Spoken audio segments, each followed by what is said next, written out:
Yes, what is going on, people? Yes. Welcome to the Top 4 podcast. My name is Peter. I'm an England fan. I'm joined by Rubinho, an England fan. Viva España. Viva España. Viva España. Viva España. Joined by Lola. Football fan? Football fan is better. Football fan is better. Football fan is better. Welcome, guys. The World Cup has come and gone. It's finished. It's over. After what felt like the longest month ever. However many hundreds you know what, yeah? And like 6 weeks. We complained about it. I enjoyed every second of it. It's the end every second.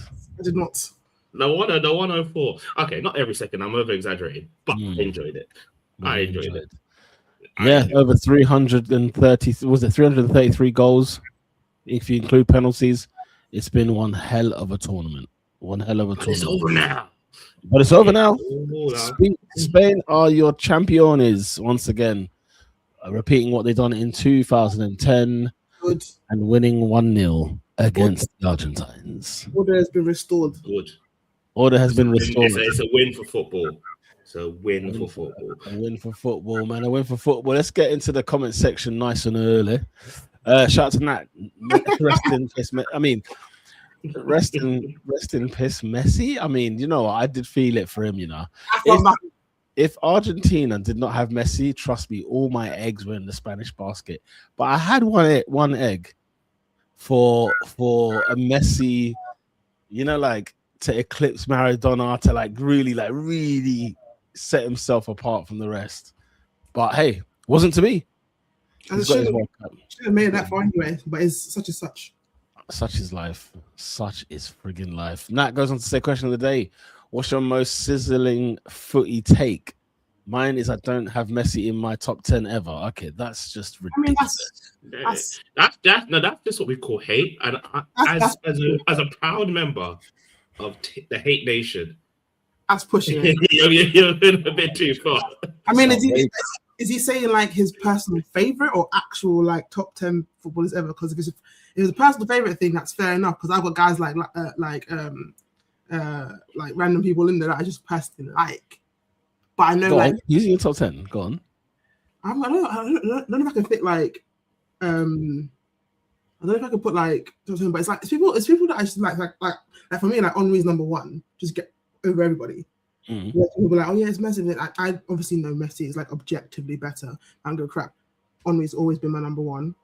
So that's kind of where I got a lot of Arsenal players in there that I know wouldn't, like, technically speaking, be in the top 10. Right. But I would say this. Henry was always my favorite Arsenal player, but Freddie Ljungberg was right below him. So that's like the guy. Who? Ljungberg. I love him. Freddie Ljungberg. Yeah, Freddie Ljungberg. Yeah. I get it. That's what I'm saying. Is he saying personal top 10 or not having Messi in the top 10 is insane. That's what I'm saying. Personal top 10 is like, do you like the guy? If you don't like the guy, you're not gonna put him in there. And is Ronaldo in your top 10? That just out of curiosity. That's what you know. Because like me personally, Ronaldo's never close to either one. Is to like my personal fan. I don't like him. I hear you. Di Maria carried Argentina. Now top 10 ever, not favorites. Silly season. Oh well, then silly season. We've entered the summer. The summer holidays are here. It's summertime. Summer holidays are here. Sizzling footy take. Have you got one, Robin? Or even yourself? We didn't answer the question just then. Do I have a weird football take? I don't know. What kind of thing? Because like the one he's put there about Messi is not weird. It's insane. So I don't know. I think you're muted. The mic's gone again.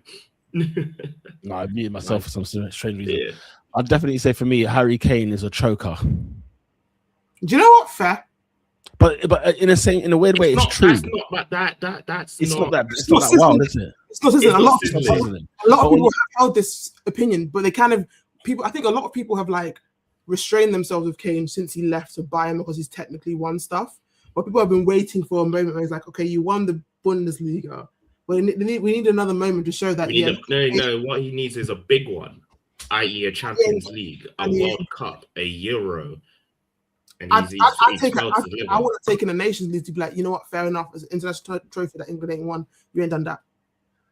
Whenever we need him the most, whether it's club or country, if you need him to do something on the day, this goes back to Iceland's 2016. Where was he against Iceland 2016? Where was he against Italy in the Euro final? Where was he against? He missed a penalty against France in the World Cup. Where was he in the Spain Euros last time round? And then where was he against Argentina? I'm sorry, but the reason it sounds sizzling is because if you say Harry Kane's a choker, it sounds insane. When you consider the amount of goals he scores, the amount of times he's won his team games, this, that, and the other, it sounds ludicrous. But would you say, because I think choker, now when you hear it, it's a bit more wild. I don't think Harry Kane's not really. I think he is. I think he's just not a big game player. No, I think he's a bit of a choker because you can be a choker and still be a talented footballer. He's a talented player. Definitely. He's a very talented player. And we can't take away his accolades. You know what it is? You know, like how like people kind of use that thing about before Henry with Arsenal that he didn't score in the final, but the argument will be made, but he played well in those finals. He didn't score, but he played well. Too many of these games. He won many finals. But too many of these games where Kane is not only not scoring or assisting, he's also playing badly, and the team he's in also loses. So he hasn't even got the backup to be like, okay, we won that game, or I played well, I just didn't get a goal or assist. Kane's just kind of bad in these games and floats around because he would have got his 6 goals like in this tournament.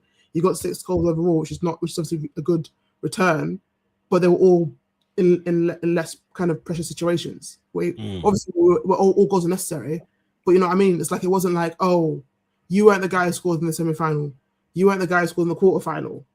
You did it in the round of 32, round of 16 in group stage. Yeah. Anyone got anything before you move it on to the next comment? I mean, there's a couple of things that Nat says here.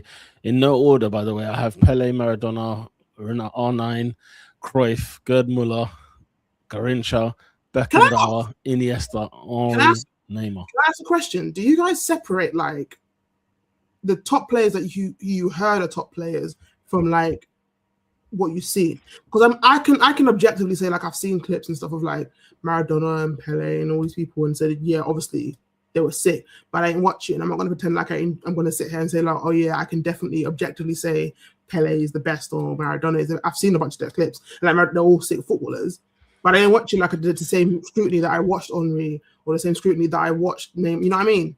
Yeah, I don't include players I never watched. So it's you know, when I'm doing my all-time list, it's all the players I've ever watched. It's my era, my time kind of thing. And it doesn't mean that if I think Messi's the best in the world or best of my time, it means he's the best to ever do it. I'm just saying, like, of my top 10 of the players I watched over the years, yada yada yada, I just include this. But like Cruyff, obviously I watched Maradona stuff. Cruyff, I've seen stuff. You know, Pele, like it's because I can't. It's not in touch with me. Do you know what I mean? It's not in touch with. I don't feel it's genuine from myself to put those players in there. But of the players I watched, and we've watched football for like 10, 20, 30 years almost. You know what I mean? Like we've watched a lot of football, and we've had a lot of players come and go. So we can pluck our own kind of crop of players.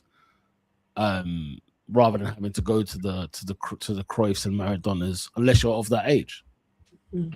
Yeah, I don't bother with it because you get into the weeds. Do you know what I mean? And it's hard to get out. Because then you're going around saying what Bobby Charlton's like. I'm not like I watched you. It's why no one believes Endrick. Like no one believes you. You know what I'm saying? I'm gonna give Endrick the benefit of the doubt. Do you know why? Because of all the players he could have picked of being a hero. Too random. and he's from Brazil, like the favelas, to go to Bobby Charlton. I believe you. Let's move it along. Miri says, good evening to the greatest football podcast to air on Monday night, when my attention may be taken away from this evening's podcast to analyze the trailers for Avengers Doomsday. You guys big Avengers people? December? Are you guys big Avengers people? I was for a period of time, and then it kind of got bad. But that trailer looks sick, and I like the people who are in it, so I'm gonna watch it. You're gonna watch it indeed. I tell you what, let's get one of our Avengers in the camp. You get me? AD in the building. What's going on, bro? Yeah, man. I'd love it if we beat them. Love it. Oh, mate, right? You see, you're a real one. You know that. Rest in peace. Man. Rest in peace, Kevin Keegan, man. Yeah, man. Rest in peace, Kevin Keegan. He was a bad boy, you know. 2 Ballon d'Ors, bro. He was King Kenny before King Kenny. Bro, he was tearing. He was tearing it up. He was tearing it up in the with Hamburg. You know, that's real men, bro. Real, in the 80s or whatever it was, for crying out loud. Real things, man. Shout out to Baraka, man. Big up to the best podcast on a Monday afternoon when Haram football once again got punished on the biggest stage of them all. We will get into that. Don't you worry about that, Baraka. Shout out to you. Shout out to the crew and the ATL. Endo says Lola is back. Her nation is out here having jollof debates on socials. Move, man. Again, Endo, where is your country? You lost Congo as well. Go away. And to add even more extra vim, you guys went to Uni Cup to play Nigeria and you lost twice. So let's be finished. It's peak. Shout out to David. Big up. Top 4. My birthday on Friday. You done know what? Friday gone or it's coming? Big up yourself anyway. Happy birthday, bruh. Hope you have a good one. What did you get up to? What are you gonna do? Let us know in the chat. Endo says worst cup final I've ever watched. Kind of ruined by overall vibe of the World Cup for me. Vishal, what's going on, bro? Welcome back. Thank you for joining us. Hey guys, I already predicted earlier that Ferran Torres would score. He did. Vishal said it last week. Spain would win. Ferran Torres. We've got the receipts. Endo says my hot take. AD, in the meantime, if you want to think of a hot take or, if you've got a hot take, the question of the day was asked as, what's your sizzling hot take in football? I feel like we get this conversation like every other week. And this is my hot take. Ousmane Dembele is a final form Madueke. He's the Messi of Maduekes. If Madueke had end product, he'd be Ousmane Dembele. Your thoughts, guys. Your thoughts. This is insane. That's hilariously insane. But the point is, respect the Ballon d'Or winner. Also, I think they're saying it as a final end product is some kind of easy thing. It's not. That's the whole point. It's very difficult. Yeah, that's insane behavior. That is a funny tweet. That's a funny comment. I ain't gonna lie. They're both black. Is Madueke even both footed? Exactly. It's my regular one-footed move, man. Mad. What's going on there? Ender says, also, Yamal, we need to talk. Some of the convos people put him in too early is crazy. He's not what I thought he was. Still a kid, though. Injured, though, isn't it? He turned 19. Number one, he's injured. He's 19. He's won a Euros. He's won a World Cup. See you later, mate. Bye. See you later, mate. Hey, Robert people that lie to hearts. He's ready. He's a retainer, mate. You can't really be going in on a 19-year-old who is half fit. Man's got braces. What am I doing here? He's still a kid. Did he have a great backing of the tournament? No. But again, he was still crucial to part of the team, and he's 19. Hey, his dad's younger than Messi. Interesting, man. Interesting scenes. Listen. Miraculous Murray says Spain's manager won with every age group of the Spanish national team. Spain have won the Euros, the World Cup, just like in 2010. Their women's team are World Cup champions. This is truly finished the story. Yeah, stuff. When you actually look into his career, he's not managed any club football, I believe. I think it's just pure international from the same group of players, bro. When they were under 18, it's like that's them, man. When they were under 23, it's these man. When they're national team, it's these same man, bro. Like, it's the same thing with Deschamps that I made up. Deschamps? I don't know. Would you say that's probably the reason why Southgate did better than people initially? Probably because you've got the Spain manager, you've got Deschamps, and I'm pretty sure I forget his name all the time. Argentina the manager did the same. Yeah, he was the under 20. He was under 23. So maybe that's why you know the players for long enough. You know how it works. You know how the ranks work, and you just kind of you're better at managing the whole situation. And then also there's player allegiance that develops because there was a couple of big calls that he made. We all would have said, David Raya. That's the banker. He's probably like the best keeper in Europe at the minute. Surely that should be Spain's number one. But he said, no. I know Unai Simon. I've had him at youth level. And although he never necessarily had to make big saves, he made massive interceptions throughout the tournament. I mean, they conceded one goal in a World Cup. Yeah, I mean, you expected an expanded World Cup, by the way. And I hear that. I've heard that their last, when they won the Euros, they didn't concede a goal. They conceded one goal in the last like 2 or 3 tournaments that they've played in. They have not lost in 38 games. Wow. And think about that on international level. That's a long time. It's insane, man. It's insane. That's like 4 years. You're looking at years. SW6 says R9 is my GOAT, then Zizou and Dino. But listen, no one is chatting to Messi. He can't be denied. He was denied yesterday, but that's whatever. Whoa. Bye. We got a top 4. Shout out to SW6. Oscar in the building. What's going on, bro? Hey man. Hey, we're representing today. Barcelona. Yeah, why not, man? I'm repping Mikel Merino and Zuba Menz, you get me? And David Raya. But yeah. Rest in peace to Kevin Keegan, man, absolute legend. Adrian is top 4 podcast Hulk Bruce Banner. What? What does that mean? Bruce Banner. That's a good question. He said you're just wham. You see, I'm not. Well, you know what? There's context. There's wham. I go to my gym at 6 o'clock and you see wham, man. You see freaks of nature. You're thinking, how do you even legal for you to even be out? The gym is a humbler, because you see some people in there and you're just like, you walk amongst us. You see some proper meatheads, don't you? You see some absolute beasts. Hey, Oscar. I made a comment. This must have been about 2 seasons ago. Everybody lost their mind and went ballistic. Now that you've been in the lab for a bit. Yeah. Don't lie. You pre-demand them a bit, innit? Be honest, truthfully. I know it sounds mad, but truthfully. Why are you saying it? We've had this comment before. That's what's funny. This comment's come back. Know your audience and word it better. Yeah, you can word that differently. What you're saying is not wrong. But he's doing it on purpose, bro. He is Hulk Hogan. He is Hulk Hogan. He knows exactly what he's doing. Bro, the certain workouts man's doing. I'm like, okay, let me incorporate that. Okay, the certain physiques, like really lights it in. I pick up, man. You have to have an appreciation of the male physique in order to improve yours. 100%. You got to look at somebody's shoulders and be like, yo, how did you get that? How did you do that?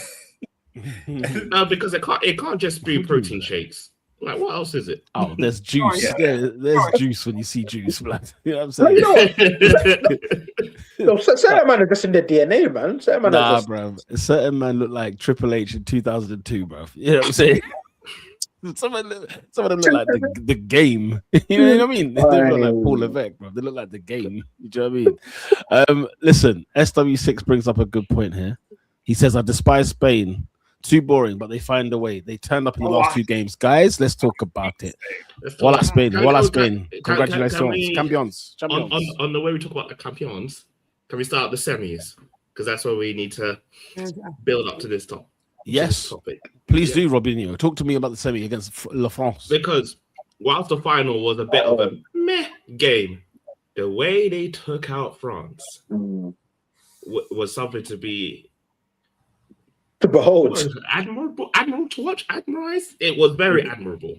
Yeah. I said this is a schooling because I thought, we all thought France, they're in the final, no point. Spain, they're not doing anything, they're not bringing anything to the table. They conceded against Belgium. Yeah, France are eating up. These man said, you know what? We are come from the school of Xavi, Iniesta, Puyol. All of these, man, the 2010, and we're going to show you why we are the European champions. And they reminded me why they're European champions in that game, and rightfully so. So let's talk about it. Listen, what did we say about Robinho said? What did I say? I said that France's kryptonite is España. Okay. What did we say on the pod last week? We said if France concentrate, they will be fine. What else did we say last week, guys? We said Spain play a different football match to everybody else. And I'll tell you something, France were not equipped. That's the be all and end all. They were not equipped for this fixture. and they got moved to. Put in a spliff. It was bad. It was so bad. We talked about that midfield. We said Didier Deschamps, make it right. What does he do? He brings in Tchouaméni. Yeah. The thing that was going so well for him thus far, he just changed it. Midfield, said, okay. Fullbacks as well. The fullbacks were getting man, them clean sheet, you know. Bad. Clean sheet against France. Who can't stop scoring. Yeah, I mean, listen. Lucas Dean looks haggard for the past 4 years, and you wheel him out to World Cup semi. But that partly tells you about the other options. You weren't trying to put one of the twins there now. That's how bad they were. Surely Theo Hernandez ain't that bad. I need to Dubai and stuff or Saudi and stuff now, but surely it's not that bad. Clearly he was, because you're still getting behind. You're behind it. Like Dinya's taking your spot. Fair enough. Yeah. Look, guys, as Nat says, it was a schooling. You know, when we've done our predictions at the beginning of the tournament, the reason I mentioned Spain, because remember I said Spain. It's FYI. Spain, yeah, big up yourself, Robin. It was purely because, of course, AD, we know they're a team. Like, these men are a team. Like, don't get me wrong. I look at the player. You know, you look band for band. Let's be right, yeah. This final, you're looking at the players band for band, and you're saying, you know what, players? It's smelly. It's smelly across the field. It was smelly. Pirelli. You know what I mean? Baena, Nico Williams. You know what I'm saying? We've got a midfield where it's got, you know, okay, Fabian Ruiz, okay. You know what I mean? Pedro Porro. Kabasi, come on, like, really? Is that what's going on here today? But if there's one thing Spain are, they're a team. They're a team. And to add to that, they're a team without being. I was going to say something else, but I'll reword it. They're a team without being doormats for one person. Nah, man, I don't think that's no king, no dictator, no old man leading the front nine. Yeah, like there's a lot of these teams that are like big nations that are historically good footballing nations, all that stuff, but they're in this era of like having one or two guys that they're having to bow down to and then try and let them do what they want whilst trying to kind of figure out how to get right. Whereas Spain, obviously they've got that, like everyone will talk about Yamal as the guy and all of that, or Rodri, depending on how you look at it. But even with that, it's like, nah, there's a whole this is a whole situation of like, this is not like we're purely playing for that one person. You're playing for everyone. 100%, man. Yeah, 100%. Also, they just teched off. So it's like you've got tech plus chemistry, and there you go. Yeah. SW6 says Spain are France's boogie side. They just know how to play them. For a minute. And then when Saliba went down, it was over for me, says SW6. Saliba going down was big. That's a big one. And I honestly... Whilst I agree, it was a big down, I also think Spain were on them from minute one. I agree, but there was a noticeable difference in how the defense was when he was gone. Like a noticeable... It's like... There's like always like an online joke about how like Lacroix is just like Saliba's little like double because they look like they're all mixed, whatever. But then it's like... Penny, man. All that is like, it's just purely aesthetic, because on ability, Lukaku's a good centre back. No denying that he's a good centre back, but there's clearly the gap between the two is very clear. Definitely, it's like you can definitely tell this defense, whatever control and comfortability they had when he was there, departed immediately, because Upamecano, who was looking good the entire tournament, looked mad. Yeah, no, it's as you say, there is that difference. As good as Lacroix is. There is that difference. Hold on, Nat. What are we doing here? What are we doing here? No, Nat is on one. What he said? He's not a fraud. It's just he had a poor back end of the tournament. He did, objectively, he did. But to say he's a bum when it matters, certified fraud. Who are you talking about? Elise. Apparently. Oh. Apparently he's talking about Elise. Is there something there when we look at like, because the Champions League, he was very good in the first leg against PSG, but then second leg not so much. I feel like it's a bit premature to call him fraud. I wouldn't go fraud or bum, but I would say you're building a small thing. You need to fix that before it sets. Yeah, I mean, it's crazy. Now it goes on to say that Spain actually played for the nation rather than the individual, as Lola mentioned about doormats.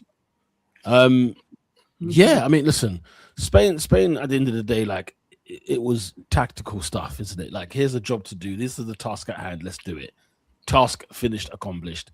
A team that's so well gelled, they know each other so well. You know what I mean? It's like, yeah, there was. I would love to know what their training was like, because I'm sure there was no training whatsoever. I'm sure it was just a laugh. It was just an absolute laugh, you know. And France crashed out, and you just sort of wondered, like, did they peak too soon, or did they just think every game's going to go the way it's gone for them? I mean, they had Paraguay, so they had a bit of a test of like, okay, here's how it could go. But France must have believed in themselves that we're winning this World Cup. Like, we're going to win it, so let's go and play. But you could also say Spain did the same, because Lamin's been chatting, and he backed it up all right. The thing is, I think Spain as a whole, though, I think for them, I think they like the fact that they weren't spoken about with respect. I think that kind of played into their hands. I could imagine Rodri taking that in and being like, you know what, these guys think we're done. Like, we're not European champions. These guys think we're not here. We will be here. Like, you know, them was like, they will be there. They will definitely be thereabouts. And I did think, like, if they're gonna, like, you know, Spain, once they got through France, that was the end. Because that was the only challenge for me that they probably had, would have been France. You know, and France's only challenge really was Spain. That's the thing. But yeah, SW6 says, I can't believe Spain have won this, man. I think it's one of the things that I genuinely believe if Spain was on the other side of the bracket, it would have been a France-Spain final. Because people say, like, you know, football won, right? Yeah. Because it was against Argentina. I don't know, but I think win. I mean, football won in the sense that I didn't want Argentina to win in the final. I don't like Argentina. I don't think they're that good. They have one player that everyone because he's the GOAT. Adores, yeah. One is now given as if it was supposed to. No, Argentina could not have won this final. If they won, it would have been a madness. Because Argentina aren't good. But couldn't you argue, Lola, that the football winning would have been France winning this tournament? Oh no, yeah, wouldn't have been. I was basing it purely off of the final. The whole thing, yeah, I would have been thinking out of like the players and how they do things. France would have been a more exciting winner, which is why I'm saying I think France. I think that, like someone said it, Spain and France. Spain is France's clearly kryptonite, because I think even with, like, for example, swap the semi-finals around, and it's France versus Argentina in the semi, and then because Argentina basically playing like Paraguay, they're just slightly better. Yeah. I think France beat them in the semi-final. I think Spain still beat England regardless of it. So it would have been a France semi-final, France and Spain's final regardless, and that would have been interesting.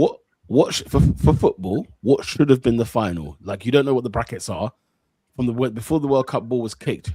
Who would be the finalists for football to win, in your opinion, guys? Is it France, Spain?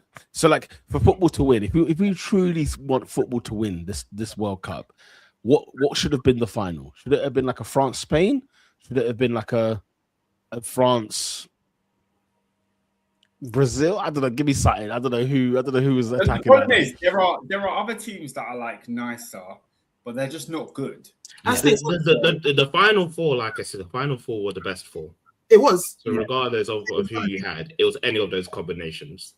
So for football to win overall, what should the final have been? It's been a France win. I think the most entertaining final would have been France-England.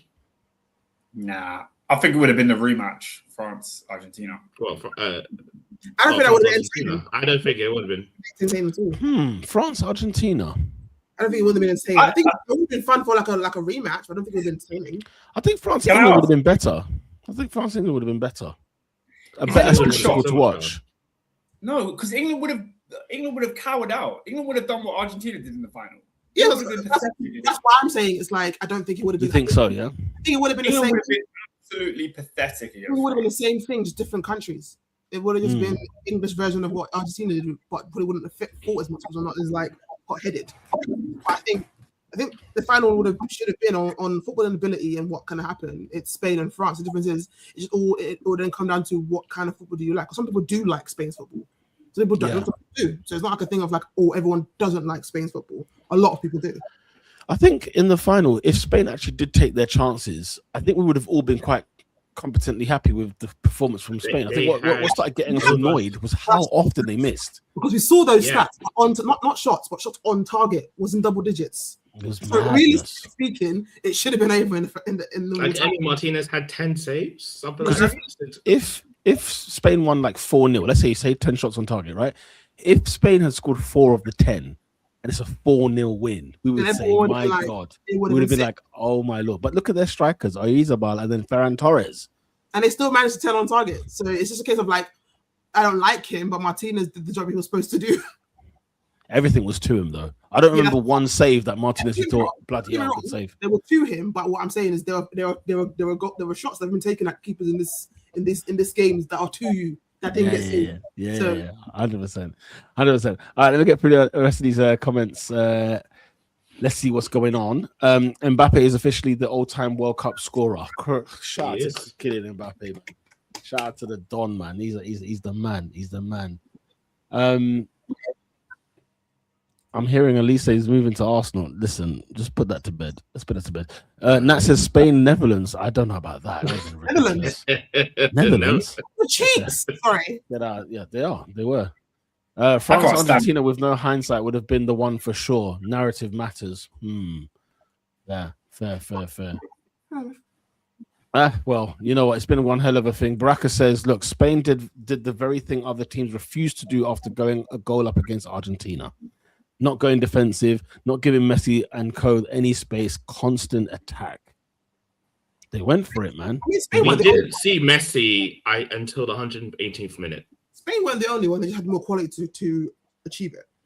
Other teams do it. They just didn't have the quality to stop him properly for the entire game.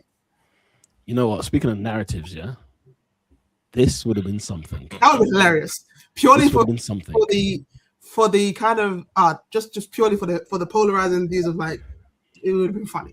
That would have been funny.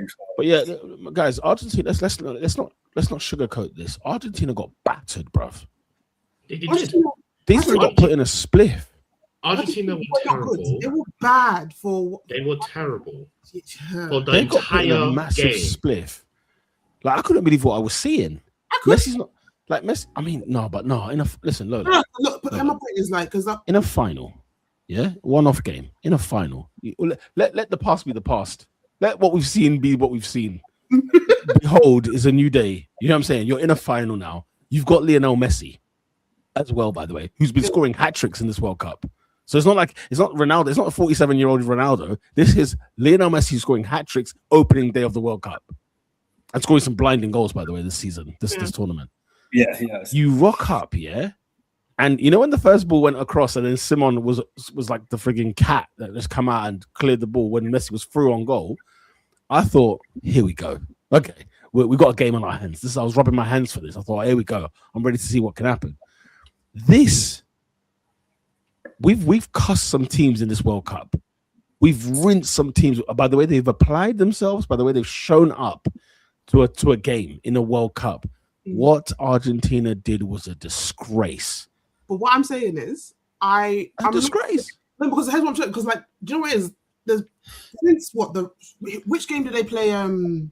Was it the quarterfinal? They played Egypt. Yes. Yep. I think even before that, Argentina have been consistently crap for time. The difference is Messi. That period of time when they're rubbish, and then it's like after a goal or two, or they concede a goal, whatever, or more, whatever. Is now when Messi decides to activate. The difference is Spain had enough quality and ability to either hold the ball or just kind of prevent certain stuff from happening to kind of nullify it enough. So he still got on the ball here and there, but they had enough quality that it didn't matter as much, whereas the other teams couldn't, or they were too scared to, and they were like in awe of it to allow it. The fact of the matter is, Argentina have been bad for the majority of this World Cup, but you have Messi. So for a certain gap filler, that's enough until you meet like the big dogs, like the proper ones that team for team can slap your boys up. That will now help destroy it. Like, it is what it is, man. It was like, I didn't think in fairness, I didn't think it'd be this bad. Yeah. But the slugginess and how they've been playing has been all. And it was compounded when they brought on Simeone. I said, okay, we're doing extra slugging. Back for yourself, you're losing this game. Extra thugging. What's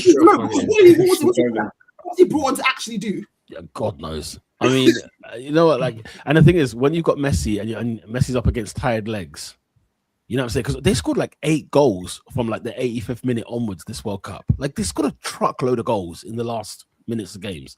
So when your legs start to wane, when the hammies are slowly about to be pulled, when the calf is straining and Messi arrives, then you know what I mean? That's part of the gimmick. That was Argentina's gimmick this year. Fine. And it worked on several occasions. And it should have been stopped earlier. We shouldn't see Egypt getting knocked out when they're 2-0 up with 10 minutes to go. We shouldn't see England not getting through when they had however many minutes to go. We'll get onto that later. You know, and time again. But this time, I will say this about Spain, guys. You want to talk about hot take? Why are Spain never tired in their matches? I just want to raise that. I'm not casting any aspersions. Why would they be tired? They have because they're grown men who've been playing football for 120 minutes a match. Yeah, but they don't run like that. They just pass. They don't run like that. Listen, they are the pass in the masters. final. If there's one thing that I looked at in the extra time, I looked at men in Argentina blowing, and I looked at the Spaniards. Rodri had his shirt tucked inside. Yeah, because look, they have 36%. Argentina spent the entire final running to foul man, while Spain were like, I'm trying to pass. Agree. No, listen, I'm not saying Argentina shouldn't have been gassed. Totally, they should have. But I've not seen one heavy breathing from one Spaniard this whole tournament. I have to ask why. Not one bead of sweat. Not one sweat. Did you see Rodri when he was talking to Otamendi post-match? Rodri was about to go do this video shoot. Yeah. He was ready for the after party. But it looks like he was about to go for a run. Do you know what I'm saying? I want to know why they did not look tired one iota in any game they played. Okay, what's the game they drew 0-0 with? Was it Cape Verde? You know what I mean? Yeah. A game that they'll be chasing. Even in the chase, the man looked fresh. I can't remember that game in fairness. Do you remember when Gary Neville on the overlap when they said like, you know, that there was something not right about these Italian teams? They weren't clean. They weren't clean. It's not right. I'm telling you now, guys. I said to Roy, didn't I? We will look at. I need to find the data on them heart rates. Speaking of heart rates, I need to find the data on these heart rates. I need to find it. I don't know. I think it's just kind of how they play football because, like, you know, when like we're just gonna accept, yeah. We're just gonna accept, yeah. You know why? Because you know, like when Russia were moving mad, everyone can tell that what's going on here. I don't see that with Spain personally, but I could, you know, you could tell when a certain nation is like, this isn't right, and you could tell immediately with Russia. Yeah, Russia was mad. They're like a 34-year-old right back, carrying an extra time, full of beans. The thing is, yeah, Kukureya's got tons of hair. That alone should give some sort of sweat. That alone should. Adaptation. The body's used to his hair. I said that he's been playing in Chelsea for the last 2-3 years. Yeah, but he's still Spanish and he's now living up that Madrid life. Man. Hey, guys, random silly question, yeah? Silly question. Preposterous question. Should doping be allowed? Should say that again? Should doping be allowed? Like, surely, if you want to test the limits of what the human body can achieve, let's just have a free-for-all. You've got your drug cabinet. I've got my drug cabinet. I've got my... Like, you know Usain Bolt could have been faster. Did you know that? Look, they have that kind of thing already. It's called they already have the drug Olympics. I can't remember what it's called. Adrian Anderson. Let's stop this boy. Adrian Anderson, you've watched wrestling for a long time. What happens when we lay all the drugs on the table? What happens? No, because it's not controlled, though. It's not controlled, though, is it? Man don't see 40. Yeah, Adrian, they die. We see people now. We used to play now having heart attacks. You want to add drugs to it? Good point. Good. No, I'm just thinking from a sporting. lens. The thing is, I do hear you, AD, because you know the whole, you know how, like, is it Lance Armstrong, the Tour de France guy who got done? Yeah. Bro, everyone was on the gear. The whole circuit was on the gear. So what are we doing? I mean, how bad can you sanction this man when everybody was on the stuff? But to clarify, I'm of the belief, like with athletics, a bag of them already are. They're just smart about when they do it. Gotta be. I mean, yeah. I mean, Rafael Nadal, like even in tennis, Rafael Nadal's left hand compared to his right hand. Let me tell you now. Google it. There are scenes. Freaking Google it. Hey, Is that proof that he's clean though? Absolutely not. What are we talking about? It's all going into his dominant hand. Okay, go see the hands first. See the hands first. See the hands first. Before we discuss, we're not talking about slight adjustments. Go see the hands first. I watched this in Wimbledon one year, and I remember thinking, nah. Although Peter, in his defense, though, because if he's, I'm going to assume his left hand is the hand that he plays with. If that's the hand he's using for what, a 15, 20-year career, that's going to be considerably stronger than the hand he's not using. But then I will say this. But you didn't see that with right hands. But I will say thanks. In my head, if you're doping, like let's use tennis. If you're doping, in Nadal's case, he's only dominant in one field. You can't dope properly to be even. You're really basically only in the French Open. You got a 1-2 here elsewhere, but you're just basically, you can't dope evenly. Where's your Bare Wimbledons? Where's your US Open? Where's your man can only dope on clay. No, crazy. No, you know what's sad? Greg Rudzeski was probably pumped up to the gills with substances. And it was barely making Wimbledon. Brother, Tim Henman, friggin' Andy Roddick. Andy Roddick was going nowhere. Oh, Henman was pants, you know. Henman Hill. Why was Greg Rudzeski representing Britain? It's Canadian. He had like a Canadian accent. And fully Canadian. It might be like was he begging it, would you say? Begging what? I never understood it. Every time I watch an interview, this guy's got this North American accent, but he's representing the UK. I'm like, well, what's this Owen Hargreaves? What's going on here? The UK aren't blessed with tennis players, so you got to import. Oh, what did you say about what was that girl? Yeah, she won Wimbledon at like 15. Was it Laura something? I said Laura. I don't know. It was a blonde girl. She was meant to be the next big thing. What country? I'm British. Oh, I know you're talking about. I know you're talking about. I think she's blonde though. I think she's brunette. Was she? Well, the one that she came and went like early doors. Yeah, like the wind. Hey, maybe that's what it is. Great Britain, get on the doping team because clearly it's not working. What have you seen Dwayne Chambers? Anyway. Dwayne Chambers. Yeah. Hey, listen, guys. Everyone follows suit. Everyone follows suit on SW6's comment here. Yeah. Respect British athletics. That's what. Nah, we can't. Can we? Do you know what? We can respect British athletics. I respect British athletics. British tennis. They need to do what America. Like, go put some money into the lower economic areas. There's too many people there that you can do because tennis. Look at America. Who are their best ones? I don't see that reflected in the UK. There's a clear difference. Yeah. Yeah. I hear it. Yeah, Radha Kani, bruv. Came and win as well. Can I just pull something? Going back to Greg Rudzeski, I did a bit of Google research. He's a sicko. Do you know that?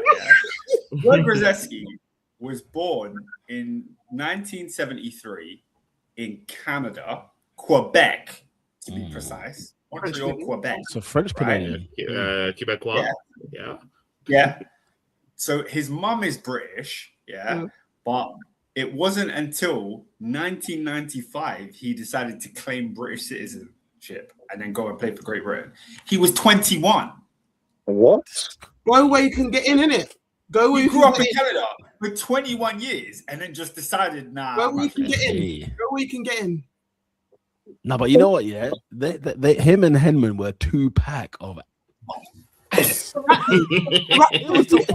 was the worst duo. Did Henman make a Grand Slam? No, are you all right? No. Did he make a final? That's the first question I want to ask you. That's how pathetic Britain are. You got a hill being mitt. You got a hill. They should have been replacing that called to Murray Hill. I think I called it Murray Mountain in the end. Yeah, Murray Mountain. Yeah, now they do. And then he proudly says he's Scottish since he won the championships. He's like, he's been saying that. To be fair, he's been. Hey, Peter, I've just had a look. He's never made it to a final. He's Wimbledon peak his semis. AD, I was watching Wimbledon as a young kid, watching him 4 years out of first. Cheering him on. Then he would meet Pete Sampras, and it was game over. It was just game over. You want to talk about some gear? You want to talk about some gear? Pete Sampras just came splatting him. What about Agassi? Agassi must have been on it. Bro, Agassi gave his medals back. He lost these.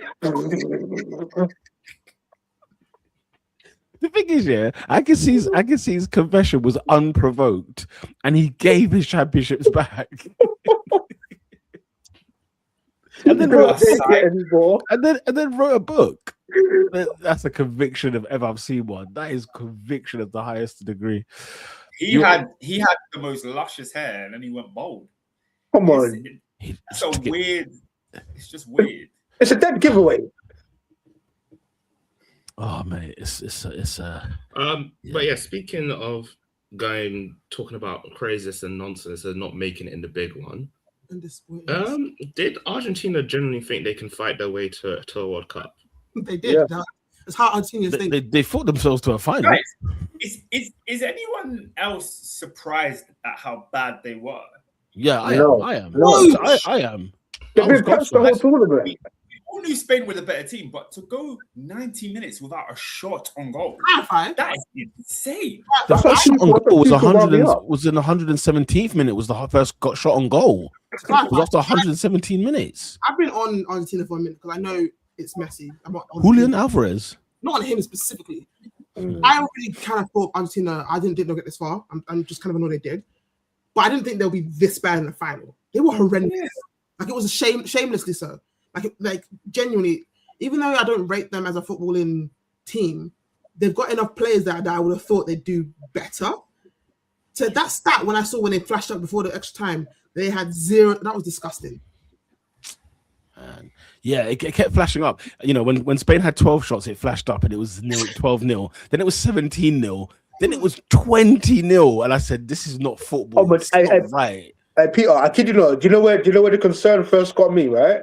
They're doing the halftime graphics and whatnot. And then they're showing touches. They show the Argentina touches, right? Okay, like you see a lot in the first third, a lot in the second third. When I said the box was empty, there was no passing completed in the box. I'm thinking, what? Man said it's no like the final third entries. It was mental. It was so mental. Man said it was like the tomb on Easter Sunday, but not a touch. Scaloni couldn't believe it. No, you know what was funny? We will say. You know what's funny? Robin, do you remember when we saw the graphic of the momentum? You know the momentum graphic? Oh my god! So when you've watched it in other previous World Cups, some to this team, then the momentum swung to the other team for a little piece, then it's gone back to the other team. A little yo-yo. This one, it was just bar graphs. It looks like Mount Everest. It was just high, bruv. No, Oscar, they were a disgrace. They were a fundamental disgrace. You can't walk up to the final because remember we rinsed Holland for this, right? In 2010, when Holland thought they could come and do jiu-jitsu on these lot, and we said this is a shambles. You can't do that. Guys, look at Oscar, Enzo Fernandez. Talk about your captain. Let's talk Enzo Fernandez very quickly. Because what the was that? Paredes. How did Paredes stay on the field? He came off the bench. He should have been off. I couldn't believe what I was watching, to be honest. I think, I thought we all knew Spain were going to dominate the ball, but we thought these guys would at least have some sort of counter-attacking threat. You know, ping like Alvarez on the last shoulder of the defenders, something give us something.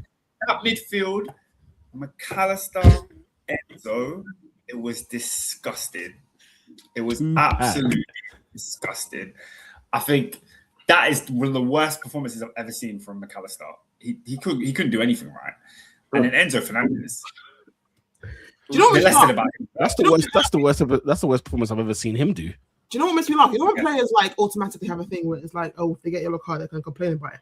I'm like, You're already on a yellow card. You got your card for dissent, which is already done from you because it was a blatant. It's like, don't be an idiot. You got your yellow card. Calm.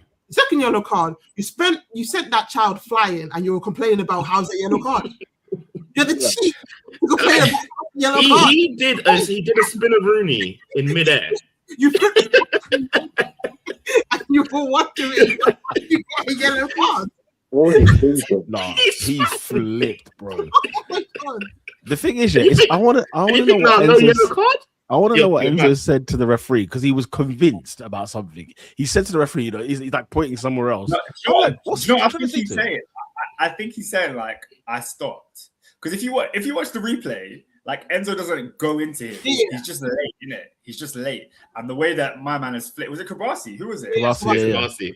Yeah. The way that he's flipped in the air has made it look crazy. Oh yeah, but it was too fast. And it was momentum. Why are you coming fast?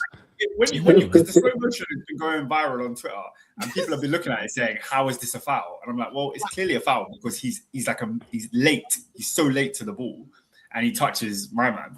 But I think Enzo's argument is that I didn't actually make a tackle. Like if you look at it, it's not a bad.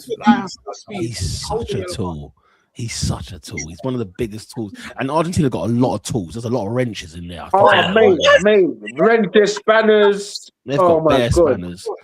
Podgers. Loads of them. SW6. I can't lie. This Enzo heel turn is crazy. Heel turn? That was the heel turn. Oscar, he was a heel when he walked into Stamford Bridge. No.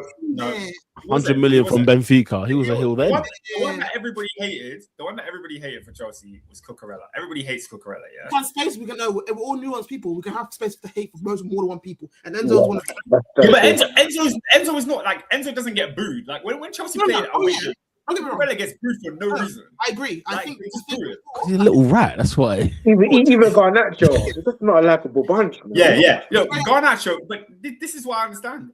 Enzo. Why wasn't Garnacho there? Why wasn't he there? I needed him on the Argentina side. He doesn't have the villain like trait. Well, that's what it took. Now, that's what it took. But Oscar, you know what? Like, what did you just say? All it took was racism.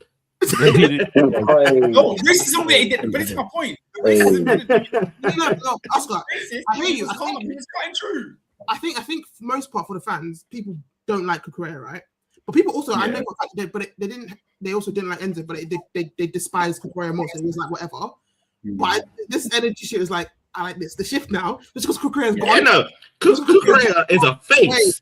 He's a big face. Right. Yeah. How do you say cockroach in Spanish? I swear it's like his name, no? How do you say cockroach in Spanish? I'm sure it's cucaracha, isn't it? Or cucaracha. No, that's cucaracha.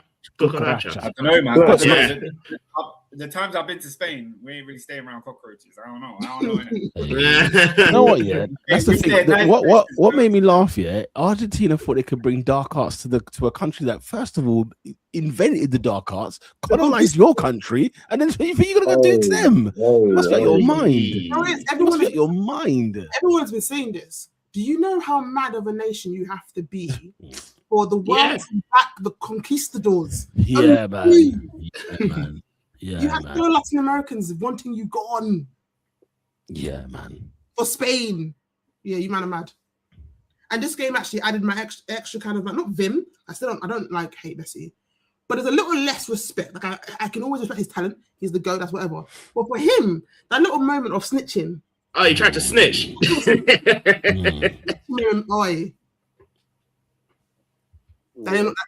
Any kind of aura that he has, he really, in my person, he doesn't really have any. But it made him look worse. The whole hand in the air to ask for a teacher was like, what's going on? It's the fact that you don't in the scene. It's funny is in the scene, Messi doesn't even react first. Cucurella has realized he's flopped, yeah, and he's like, no, don't say nothing. He's like, miss. Yeah, we say Randall for recess. Yeah, absolutely, man. Moving like Randall, man. You know he was like 100%. Because Cucurella was saying, I was talking to Messi, and I put my hand here, and I moved it right away, and I was trying to beg him not to say anything. Like he said, so I noticed I put my hand there, and I put it back down straight away. He was like, Messi don't say anything. He was like begging him not to say anything. I was like, dude, you snitching? Yeah. No. Let's be honest. In the World Cup, fan, we're all snitching. No. Desperate times is desperate measures. It was right. It's like one of those things where even if it's like if you understand it, there's a look that happens when you can see it. Like view, it looks like perfect. You can also say you're trying to win, so you get it, but it just looks mad. It looked like it's like he felt like he'd won before he'd even won yet. Do you know what it was? Because it's like, aha, I've got him. And then 2-2's now, nothing happened. Nothing happened, boy. Listen, desperate time come for desperation. SW6 says that, guys, I got home and I saw that Paredes has got a red card. I didn't see this. Because he did. Because of the madness that happened after the final whistle. Post-match, Talk to me post-match. It was like, I think it was Garcia. He went for Garcia's throat and I chucked him like by the third down. And then he went after Gavi and was trying to swim with him. I was like, what? Wait, Gavi was there? On the bench. So it was 10 seconds. They ran off the pitch. Final was gone. I saw Scaloni trying to like move like either the Spanish players away or the Argentine players away, but the camera was still panning around quick post match. That's what we saw in the sports bar, but that was about it. Like it wasn't even match. He was trying to swing and choke, man. He was doing a lot. And I don't know what other Argentina player it wasn't this. It wasn't just him. Yeah, one of them wanted to fight. One of them punched a Spanish player. I think one of them punched Rugby when he was running past, like celebrated with his mates, and then one of them was like he just swung his hand out and punched. It's like, you guys are pathetic. You're doing sneak punches as well. Did you see that the translation that's been transcripted between Otamendi and Rodri, where he's like, you should stop. Otamendi says to Rodri, you should stop talking. I've been hearing you crying and whining all week. Rodri's like, sorry, what? Have some shame. What are we doing here? I'm sitting here, can't see that. Have some shame. Guys, these men are scumbaggeries, bro. To the world. They are absolute scum. From top to bottom, from Martinez. Martinez, in the veins, bro. That's the thing. On the way home, I said, Enzo Fernandez, Paredes, Emi Martinez, the lot of them, Christian Romero, the lot of them. I was happy to see them suffer. Otamendi. I kid you not, I even turned on my own. I was like, damn you, McAllister. But by the way, wait, what did he say? What did he turn into some midfield tough guy where he shaved his head and he's flying into tackles? Like, it's like, remember, what's his name? I remember Pierre-Emile Højbjerg at Spurs, right? Where before he was like a coached player that one summer he gets a buzz cut, he shaves off all his hair, he gets the sleeves, and he fixes tough all of a sudden. No one bought it. You couldn't even run in the season, bro. No one bought it. Something about these other teams when they get into the Argentinian, they get worse because some of them are already annoying in their clubs. But it's like when they put on the Argentinian kit, they times 10 their annoyances. So if you're sweet normally, you're now a prick, and the ones who are already pricks are evil as hell. Magnified. Even Simeone, I'm seeing Montiel getting even Messi. Messi is no Messi. I'm not sparing all. Messi's included in this. Okay, yeah, even Messi, bro. But Simeone, bro. You know, like when it came to that final chance, because SW6 said, look, Argentina was gonna get that one shot, right? They're gonna get that one shot. But when he missed, I said it couldn't happen to a nicer bloke. Now, don't get me wrong, I was all for Messi going on to be the worldie and score the goals, whatever. I was all for it. I didn't mind that. But let me tell you, I drank those tears post-match. I drank. Let me tell you. I drank well. You know what I mean? It's in the blood, because look at Simeone's dad. He's a knob too. God. Bro, massive tool. Oh, my God. Simeone horrible guys. Simeone is literally, he has no actual like tech like that. So he has to overcompensate. I'm just going to fight, man. I hear it, man. The pool getting involved. I can't stand none of them. And then but the thing is, I hate both nations because they're both as bad as each other. When the Spanish play against us guys or they play against anybody else, bro, they're the same as the Argentinians. Less of two evils, though. Less of two evils. They just have less tats. They just don't have the tattoos, bro. That's all it is. Well, yes, Scaloni crying as well. Them turning their backs on the trophy lift. I think that's the first time I've ever seen that as well. Was that real or that AI? No, it's real. You can watch it back. Oh my word! Yeah. That's so when they turn their backs, I'm just like, what are you protesting against? You lost. Right, guys. We've talked long enough about this game. Let's address the elephant in the room. Let's address it. Because for Argentina to even be in that final, it's because they beat England in the semi-finals of a World Cup, where England were 1-0 up with 10 minutes to go. And I don't know what happened, but I saw my team I saw my team not be in the final at full time. I promise you, bar Arsenal game, I have never been. My head never been so hot watching a game of football. No, it was hot. England versus no. This I have never been so hot for an England game. It was infuriating. It wasn't like a 88-minute type of thing where we were good for 88 minutes and then we messed up at the end and whatever happened. This was, you saw it live what was going to happen. We scored and I was like, okay, maybe we can and then the second, even before we got subbed, but post from the second half in general when it started, it was looking like what's going on here. And then we scored. I was like, okay, cool. Maybe this would wake us up. And then the second that sub occurred, I was cursing Tuchel's name before it even hit where I immediately was annoyed. When I saw Gordon come off, I was already annoyed. And then because in my head I was thinking I didn't see the sub who he was coming off for. So I think I was taking Gordon off. I was like, why? I was thinking, okay, he's just gonna bring on like a Saka or Rashford and be fine. When I saw Combs, I literally sat for 5 minutes just looking at what's going on? Like what's actually going on? Tuchel, I hate him so much. Like there's so much hatred. There's so much hatred I have for this man. People have arrived. I think I have to address this one because, as you guys know, I've gone to the hill and back for Thomas Tuchel. Okay, I can't believe what I saw in that semi-final. I was fuming. Blood through my veins, guys, through the eyeballs. Thing is, like we take the lead in it, and I see us just regress, and I'm thinking this is not on Tuchel. This is not on Tuchel here, right? We're just regressing for whatever reason. All of a sudden, we're scared. Yeah. What are we scared about, right? What are we scared about? And if I'm thinking, like now that thank God we didn't do the pod on the Thursday, because let me tell you something, guys. I would have lost. I didn't recover from that defeat for about 2 days. I hadn't recovered from that. And obviously today now, I'm a bit more like dust is settled, smoke's cleared, right?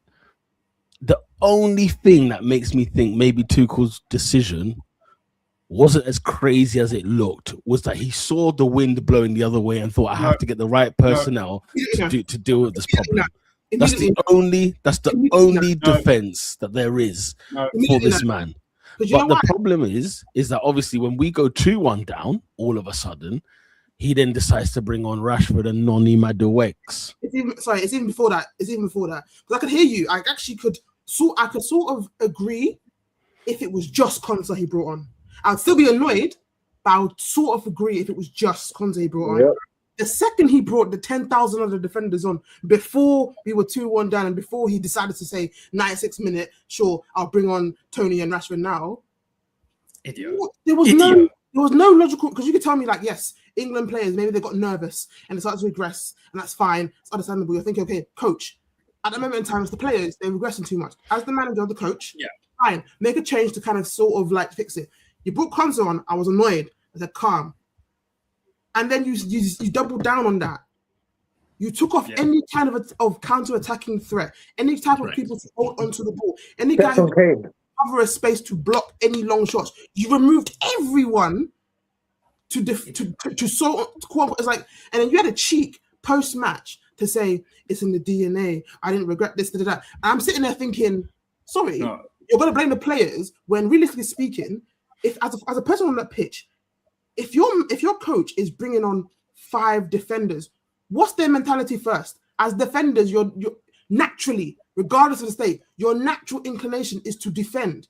You brought on man whose inclination isn't to hold ball and keep it and try and tick around, isn't to counter, it's to defend. So they're automatically going to go further back. And then you did the dumb thing was to remove Declan Rice without any kind of cover. A guy whose whole thing is to block off the space in front of the box. And then what happens? Enzo scores. Yeah, I hate Tuchel so much. There's nothing about that man I like. So when Thomas Tuchel got the job, he had a press conference. And he said that the problem with England under Southgate and in past generations was that they feared more losing than they did showing an intent to actually go and win, right? And going into this tournament, when England started playing crap, he then came up with this spiel of, oh, I've built a team to play against the better teams. So when they were crap against Ghana, that was his excuse. When they were crap against Panama, he didn't say anything. When they were crap against Congo in the first 60 minutes, he then brought it up again and said, once we get through and we start playing the better teams, that's the team I've built this for. That's the counter-attacking nonsense that I've brought here. So you left a lot of players at home so that you could play this way. Now, when we go 1-0 up and the players start regressing, because what we cannot deny, all of us will have spoken about it before the tournament, it is within the DNA of this English team to regress and to pull back. But you, Thomas Tuchel, told me that you were hired for that specific situation. You were hired to change that. Southgate could have got us to the semis. He already did it. Southgate could have done this. Your next step is to take England better, higher than where they currently are. And for that to happen on the pitch, I understand it. However, as Lola has pointed out many a time, you had subs, but before you had the subs, you had a hydration break. You had 4 minutes to get across whatever message to your players that you weren't seeing. Do you know how much of a luxury it is to be 1-0 up and to get a hydration break? Do you know how lucky you are? The momentum is shifting in a certain way, and you have the opportunity to shift it back, and you didn't do it. And then you brought on Konsa for Gordon. You're an idiot. You're an idiot. And Thomas Tuchel is the reason England did not go far in this tournament, and they lost to this Argentina team. And Peter said you weren't that annoyed last night. The World Cup final, 10 times more annoyed. It made, as in you're saying you were angry on Thursday and now you're kind of over it. I'm saying I'm more annoyed now looking at how Argentina played, because this Argentina team is a pile of crap. Not good. Even to add to that, it's like you can tell me the third place game doesn't mean much, and it meant less. But when I saw who you played, I'm gonna focus on my boy here, because this man had the cheat to pretend that Saka wasn't fit. He was fit enough to play a full game, but he couldn't 90 minutes. He couldn't play 10 minutes against Argentina. You couldn't give me even 5 minutes. You couldn't. But he could play 90 minutes. And he did on purpose. You know what? Yeah, I have to say, you guys know,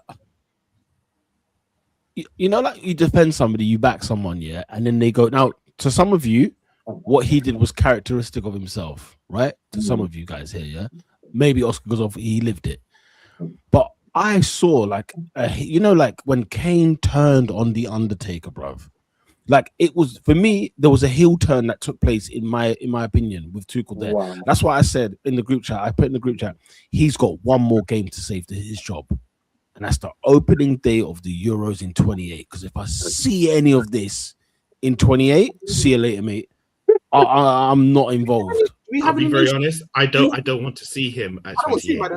Do we have a Nations League in between this, Scott? We have a Nations League in between. This is why I'm looking, because I'm not doing this whole thing when people want to pretend like Nations League means nothing. When it's similar to Arsenal, when fans want to pretend we're too good for the Europa League. England are not too good for Nations League. The aim should be to win. Yeah. So Tuchel, I'm looking at you because this whole thing about the DNA and how England are used to different. But his job won't be dependent on the Nations League, though, will it? I thought it depends on how it goes. I promise you, it depends on how it goes. Southgate got relegated.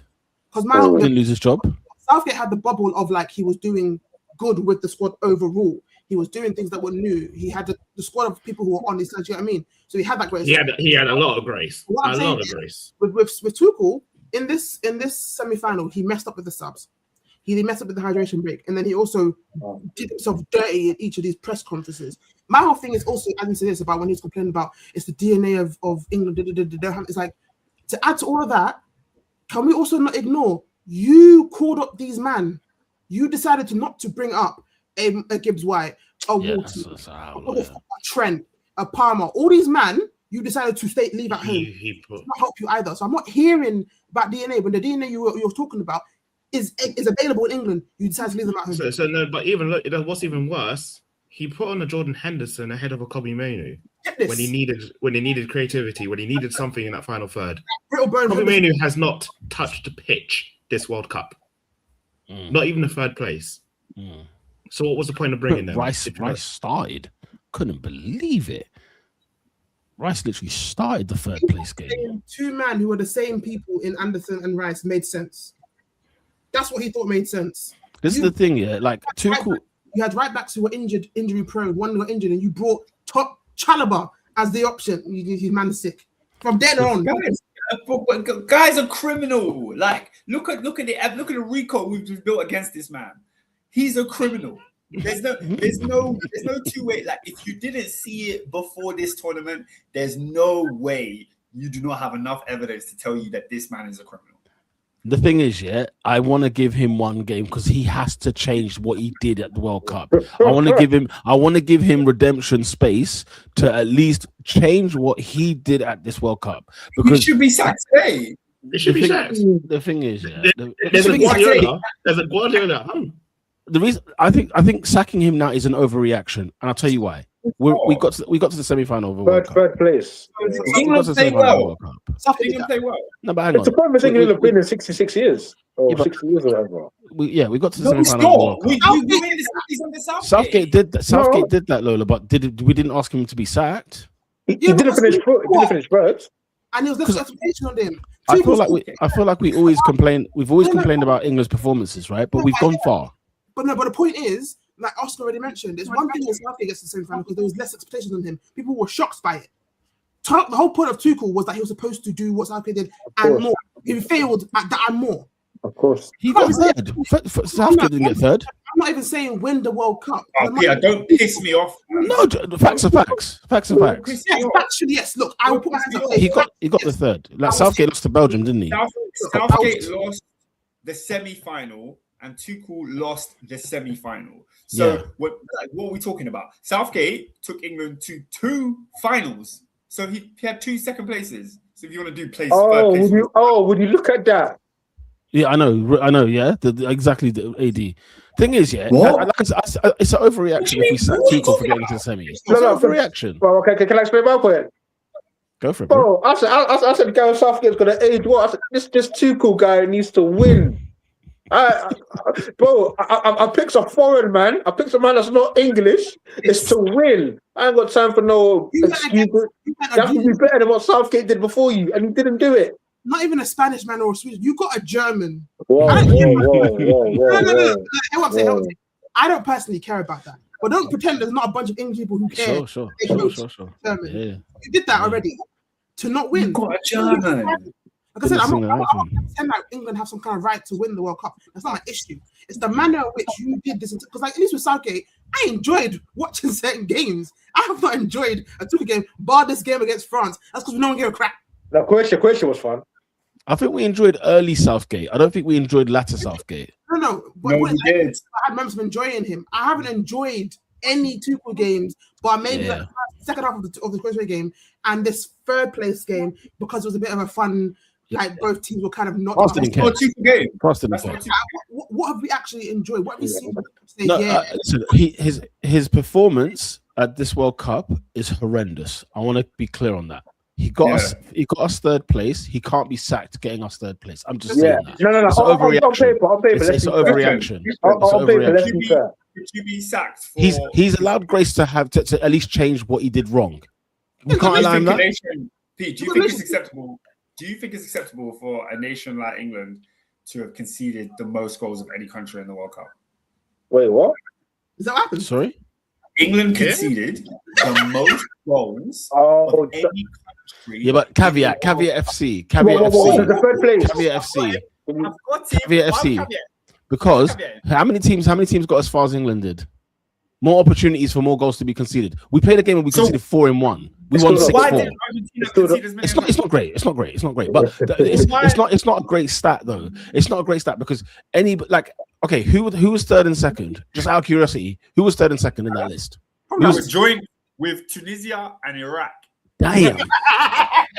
I've lost because I thought France would be in there. I thought maybe, you know what I mean? I thought maybe like, you know, a little. Even like a Holland is decent. And the thing is, Peter and Adrian, I don't even care about the 12 because most of those goals came in the third place playoff. But since you want to bring up the third place playoffs, let's talk about the goals conceded. Hey, because look at me. That's true. I'm not defending Tuchel's performance. I'm definitely not defending Tuchel's performance in this World Cup. I cannot. However, I'm giving him grace to rectify his sins. That's all I'm saying. I hear you. I don't want to third. I finished third. I personally don't want it, but I can understand Peter. Yeah. My whole thing is, by the way, this World Cup, I want to give a bit of grace, but I'm looking at Gay, he's side-eye, and I can't lie to you. He's been dead this entire World Cup. Dead? Agreed. He's been Agreed. But you know what? Yeah, you know what is it? Like you look across the whole. It's a bit of like a, but something about him. He looked terrified the entire World Cup. You look across the whole board of the World Cup, right? And you just look at the meaty players each nation carries with them. People are catching flights, first class flights, playing the football they've been playing. And you think to yourself, how have you got on the plane? How are you here? Guys, let's start off at the final. Like, I know Spain won and all of that, and I don't want to be a nostalgia merchant, but just tell you the tape. 2010 World Cup winning squad and what we saw last night. We saw the 2010 World Cup squad. We saw it. We saw them on the bench. The only nation that looks better than the previous years is France. Nobody else has improved their team. Nobody else. Yeah. They all look worse. They look worse than the 22 World Cup or even the 2018 World Cup. Everybody else has regressed. Let's not start on Brazil. I think there's a thing about team chemistry over like individual type players. Sure. Like for England, for example, I'm flaming them now. But like before then, you had all those man. We had the Rooneys and everyone else. But it's like none of them work together. So does it matter if you don't have the same amount of individual one-to-one wins, or does the team? It's like again, Southgate had his issues about how he was as a manager, as a coach, whatever title was. But he similar to like we were talking about.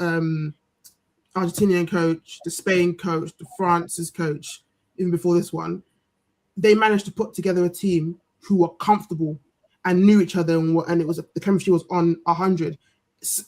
What's his name? Southgate had that with his group. So man, I'm thinking if Tuchel, even I'm annoyed him, like say if he has no choice but to stay, if he can find a way to bring that kind of chemistry with this new lot, and then it could be like, okay, let's see what you can do. Because the whole clearly in the way of international football is now, it's more about team unity than is about individual players to a point. All I'm saying doesn't work if you're still going to bring fourth man. Not back doesn't work. You need to bring a guy who can do certain things as well. Definitely. And by the way, guys, let's not make this mistake that the media is making as well. Yeah, because I'm loving how not one player is getting caught. I mean, you brought up Gay, but these players don't get away scot-free, guys. These English players do not get away scot-free for exiting this World Cup, because you might say Tuchel is the sole purpose and reason as to why we went out of this competition. And I'm not going to argue with people that think that, but there is, for me, it's 50-50. Because that's 70-30 for me.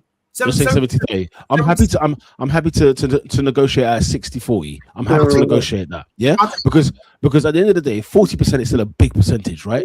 And these players are they're the ones that scored the goals. We can talk about what Tuchel has done and what he brought up with the squad, blah blah blah. He got us to the stage where we met these wrestlers from South America.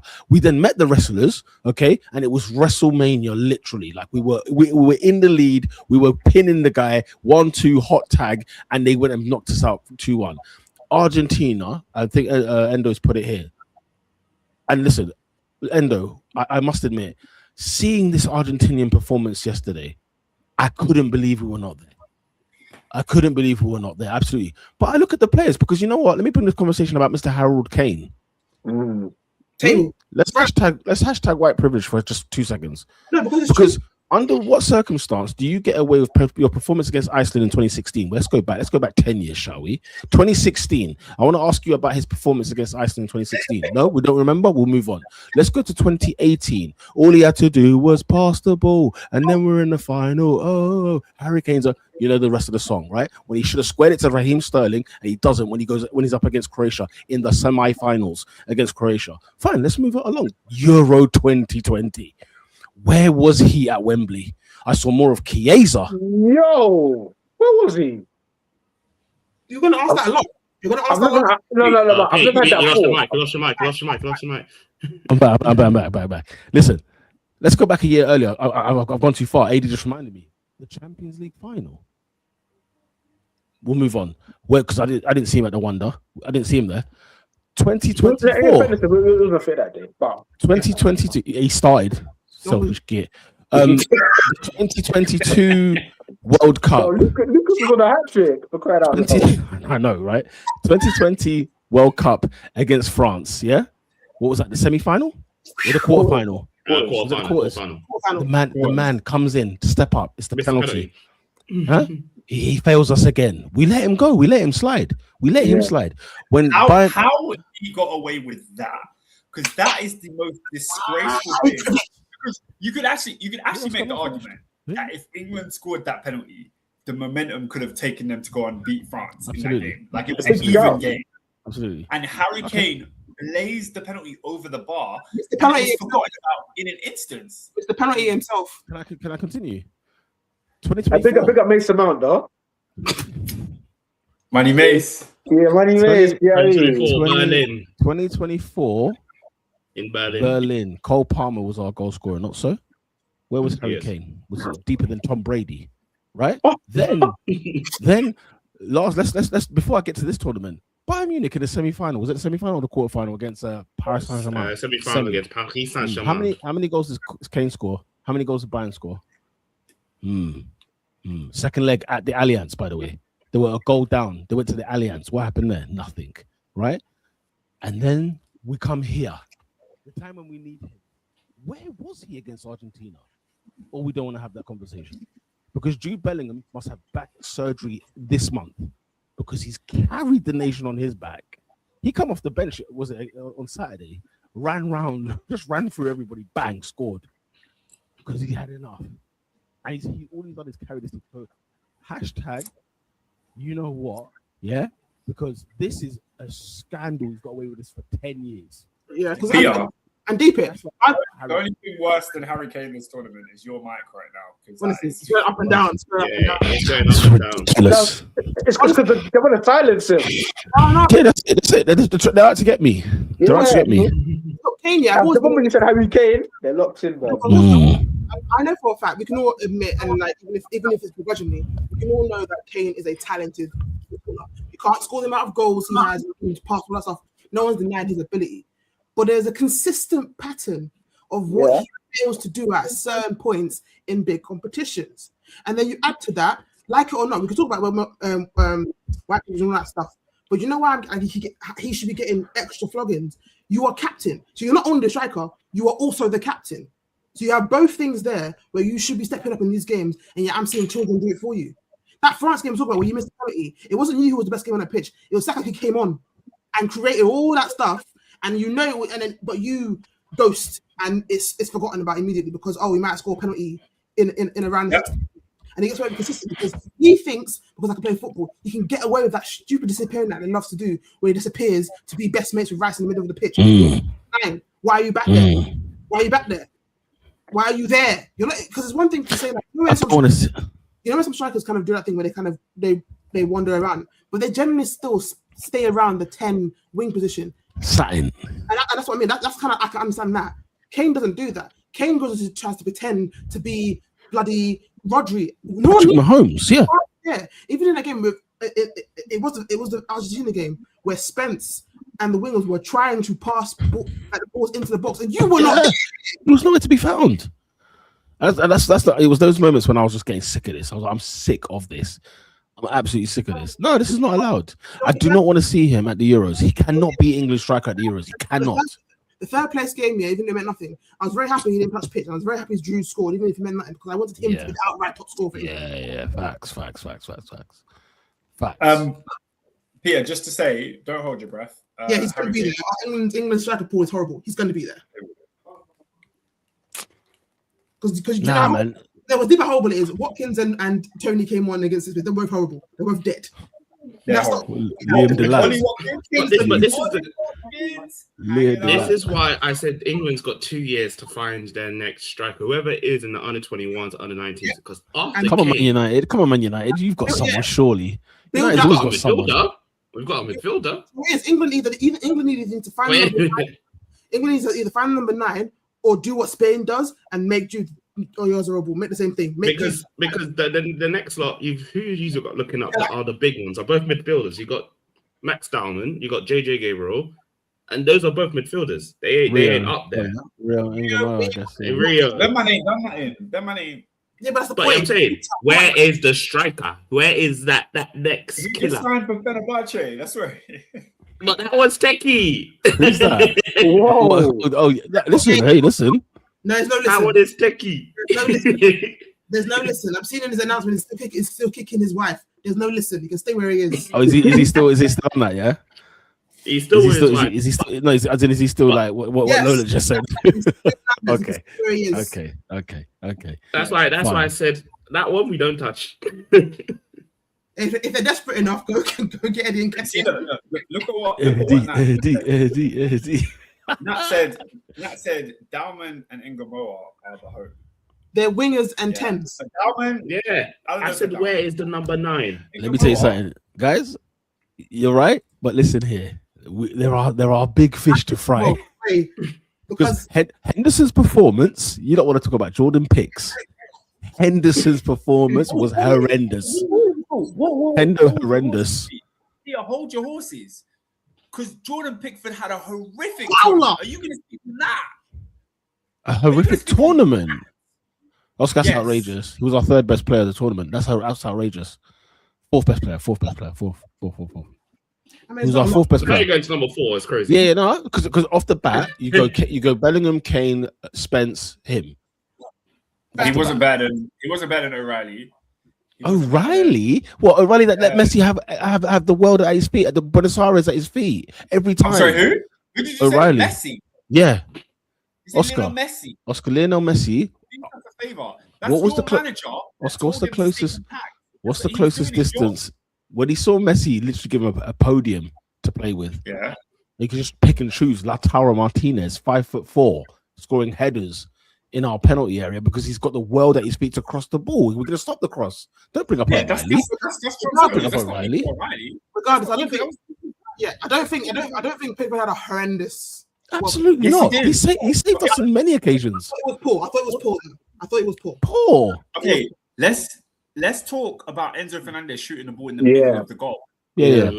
But Oscar, what was Pickford doing? No, wait there. I agree. No, I agree that not as long as of that one. But I agree.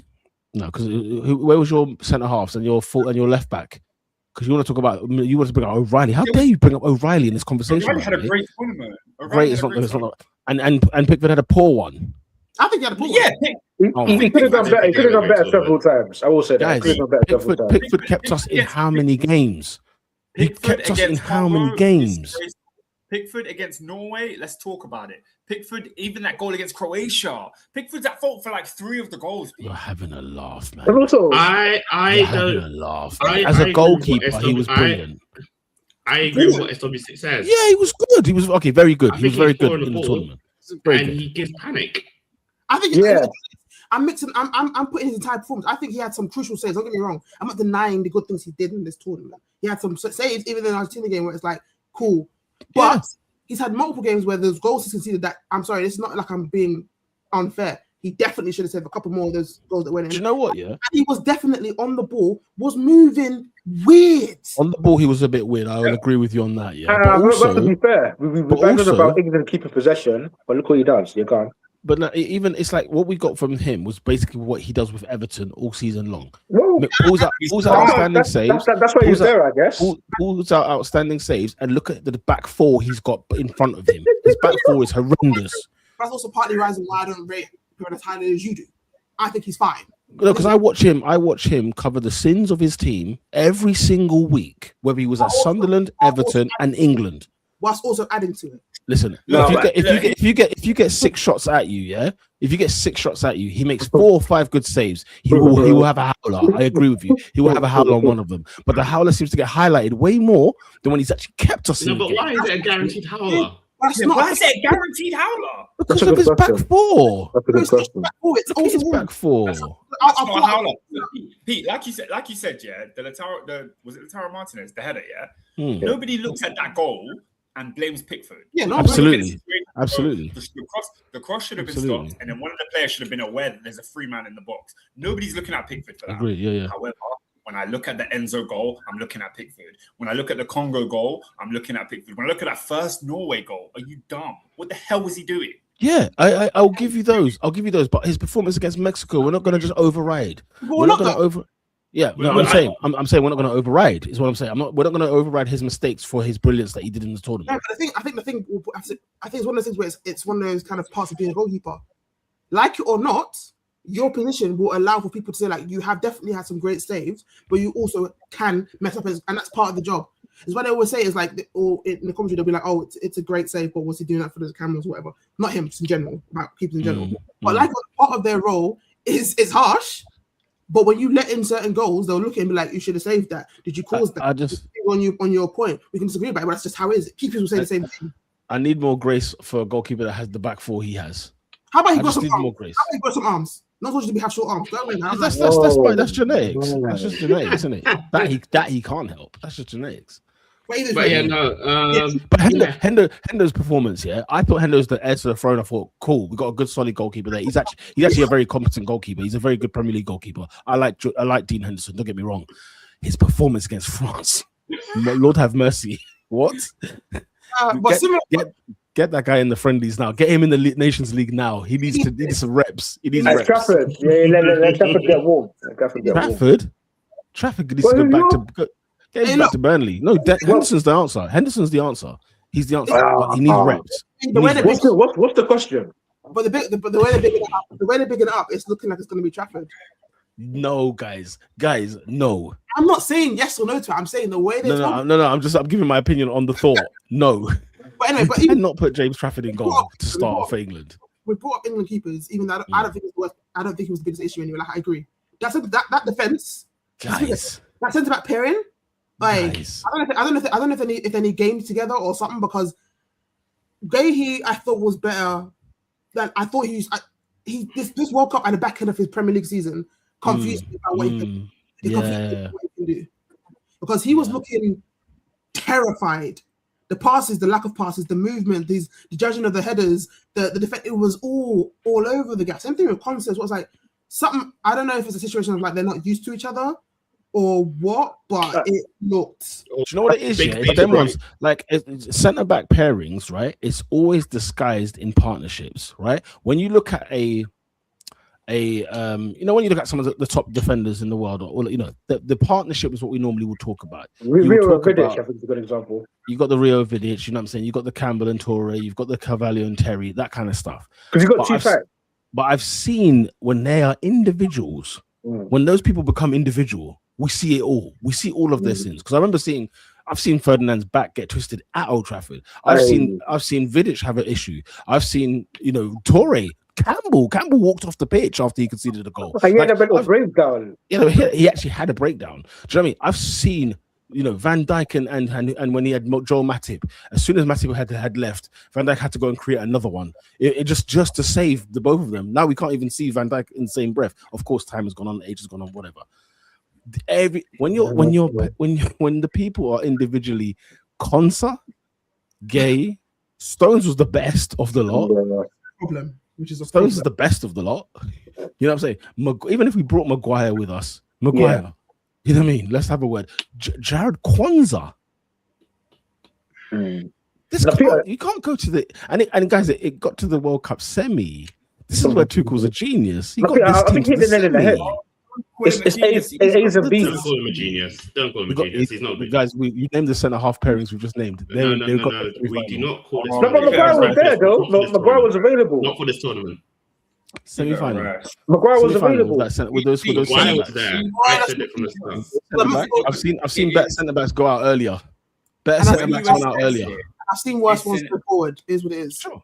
It's a unequivocal failure. You've just detailed the magnitude of it. I didn't say anything else. I just said those centre backs we took with us to the World Cup got to the semi-final, conceding the most goals. He picked the wrong squad. He fed us some rubbish lie that when it comes to the bigger games, we'll play better because you were playing crap against the small teams. No, listen, Oscar, enough on Tuchel. The centre halves is our issue here. There are no good there's no good centre halves in England. It's the defence. What are we going to do? So what? Right, it's the entire defence, because we'll talk about centre backs, but Spence he rallied at the latter end. He was moving on when he first started. Obviously, our right back was the right back situation because either Reece, James. You know, we're getting confused. Yeah, James was either injured. Livramento was injured before this started. You brought in Chalobah, then you had Konsa. And that's another thing that Tuchel lost his mind because he's like, "Oh, I never expected Reece James to get injured." Excuse me. James to get injured. It's not like he worked with him or anything. No, but he played 30 Premier League games last year. Reece James. 29. Also quite 30. I counted. 29. He pulled his hammy before the tournament started, bro. And then you know what it is? Just one thing is like, fine, he played 28 games, and you want to bring him. Calm. If you're going to bring him, you don't also bring the other right back who's always injured in Livramento. You then also don't replace Livramento with Chalobah as your options or Kwanzaa. Wow. You choose a right back to pick from. You ignored picking them, and you cause a lot of just unnecessary rigmarole for no reason. Sorry, random question. Where's Tyrone Mings? Out of curiosity. I don't know where I don't play football. Tyrone Mings is right where he should be. Exactly, he shouldn't be here either. He shouldn't be. I'm just asking for a friend. I'm asking for a friend. Okay, listen, we need a reset. We need a reset. Is clearly the answer. Okay, because it's Kieran Dyer on every part of the field. I genuinely ask, what are the centre options England have other than Konsa and Guehi? That's what I was trying to be nice to say. Is it a thing where they just maybe need some games together? Bro, who's Brentford's centre half? We need to start looking at who's QPR centre half. Ethan Pinnock. Hey, what's Heaven saying? What's Heaven saying? Hey, listen. Don't worry. Heaven is a very, very good defender. What? Cowell, how's he doing? The next tournament, the defense will be led by Levi Colwill. It's better, so I'll take it. Even then, man. It's better than what we've got. Ben White. He's barely a right back because he's in back. That guy can't stand. He can't stay. Also, he refuse to play for England. No, under the other guy. Tommy Tukes brought him back. Let's not do this. How can you have beef with Southgate? Like, was it the staff? Was it Southgate? Yeah, wasn't it Steve Holland? It was the staff. Steve Holland. Southgate backed it. He said, "Right, cool." Good, Cost him the World Cup in Euros. Ben White can't stay. What? What do you mean? You heard me. Euros. You heard me. I mean, but no, England once again they go out in annoying with a fashion. whimper. Yeah, they went out with a whimper. And what is very annoying is that it was so preventative. Yeah, it was. It was so preventative. Listen, it gave us a fun game. So I'm glad. Yeah, that third place game was ridiculous. It was just insane overall. I'll be honest here. Listen, that game in general should never be a thing. Just get rid of it. Shouldn't. No. Another thing they should get rid of is extra time. Let's just go to penalties. Golden goal. Let's just go to penalties. Let's just go to penalties. Listen, golden goal, I'll take. Let's go to penalties. You want to bring back the chaos? I love the chaos. That's the half hour. I love golden half hours. Right, yeah. No. There's no suspense. And then there's added time in extra time. Nah, you're all right, bro. No, that's stupid. That's stupid. Right. World Cup is over, thank God. It's been fun, it's been great, but I'm glad it's over. Premier League football will be back soon. And to start things off, just in the other football news, Oscar, Morgan Rogers is signing for Chelsea. 117 million quid. Let's talk. Oh, wow. Yeah, man. He had his medical today. Excuse me? Nah, I saw that. That was an AI image, bruv. That image that went circulating the graphs. Maybe he did. I think we need to go back a bit. Oh, Sky Sports. This brother is signing for how much? 117 million pounds. That's a lot. Now, I have always been a fan of Morgan Rogers. Yeah, I've said it better. Definitely. Yep. Definitely. This is my guy. I think he's cold. However, I don't know what we're doing with this signing. I don't know. 170 million for C-Biz is killing me. Yeah, C-Biz is hilarious. Before we got Rogers, obviously Chelsea have lost Cucurella. We're on the brink of losing Enzo Fernandez. Yeah. How can a team finish 10th and get worse? Like, we literally got worse. Yeah. And I ask you, if you looked at Chelsea last season and then you know how poor we performed, where we ended up finishing, and you added Morgan Rogers into that team, does Morgan Rogers take us anywhere from 10th to higher in the league. Yeah, it depends what year it was. What year he does. He might get a spot or two, but I don't know. If For 117 million, he better be taken into the top 3. Yeah, that's exactly, being nice. That's exactly the point. Like Morgan Rogers, as good of a player he is, he's not the key thing that Chelsea were missing. He's not that gap. That gap is not the reason why Chelsea were 10th. Chelsea have a centre-back issue, a goalkeeper issue, and if Enzo Fernandez is to leave along with Andre Santos, we then also have a big midfield issue. So it seems really surprising to me that they've gone and spent the most money they're going to spend, the most money we've ever spent on a left winger who's just like a creative halfway goalkeeper. On that, Oscar. When was he a left winger? He plays on the wing a lot. Majority of his game is on. He plays there for Villa, innit? Wing 10. He doesn't. It's a bit of like a wing fielder situation. Yeah, he's very much like Palmer in the sense that sometimes he's on the wing, sometimes he's a central. Cunha as well. Another one. It feels like same. So as much as I've always been a fan of Morgan Rogers, so like I was happy when I saw the signing come through. But realistically, in terms of where I want Chelsea to go next season, we must be pushing for a top 4 finish. And the pressure on him is going to be even more important. Like I said, I agree. I think he's a good player.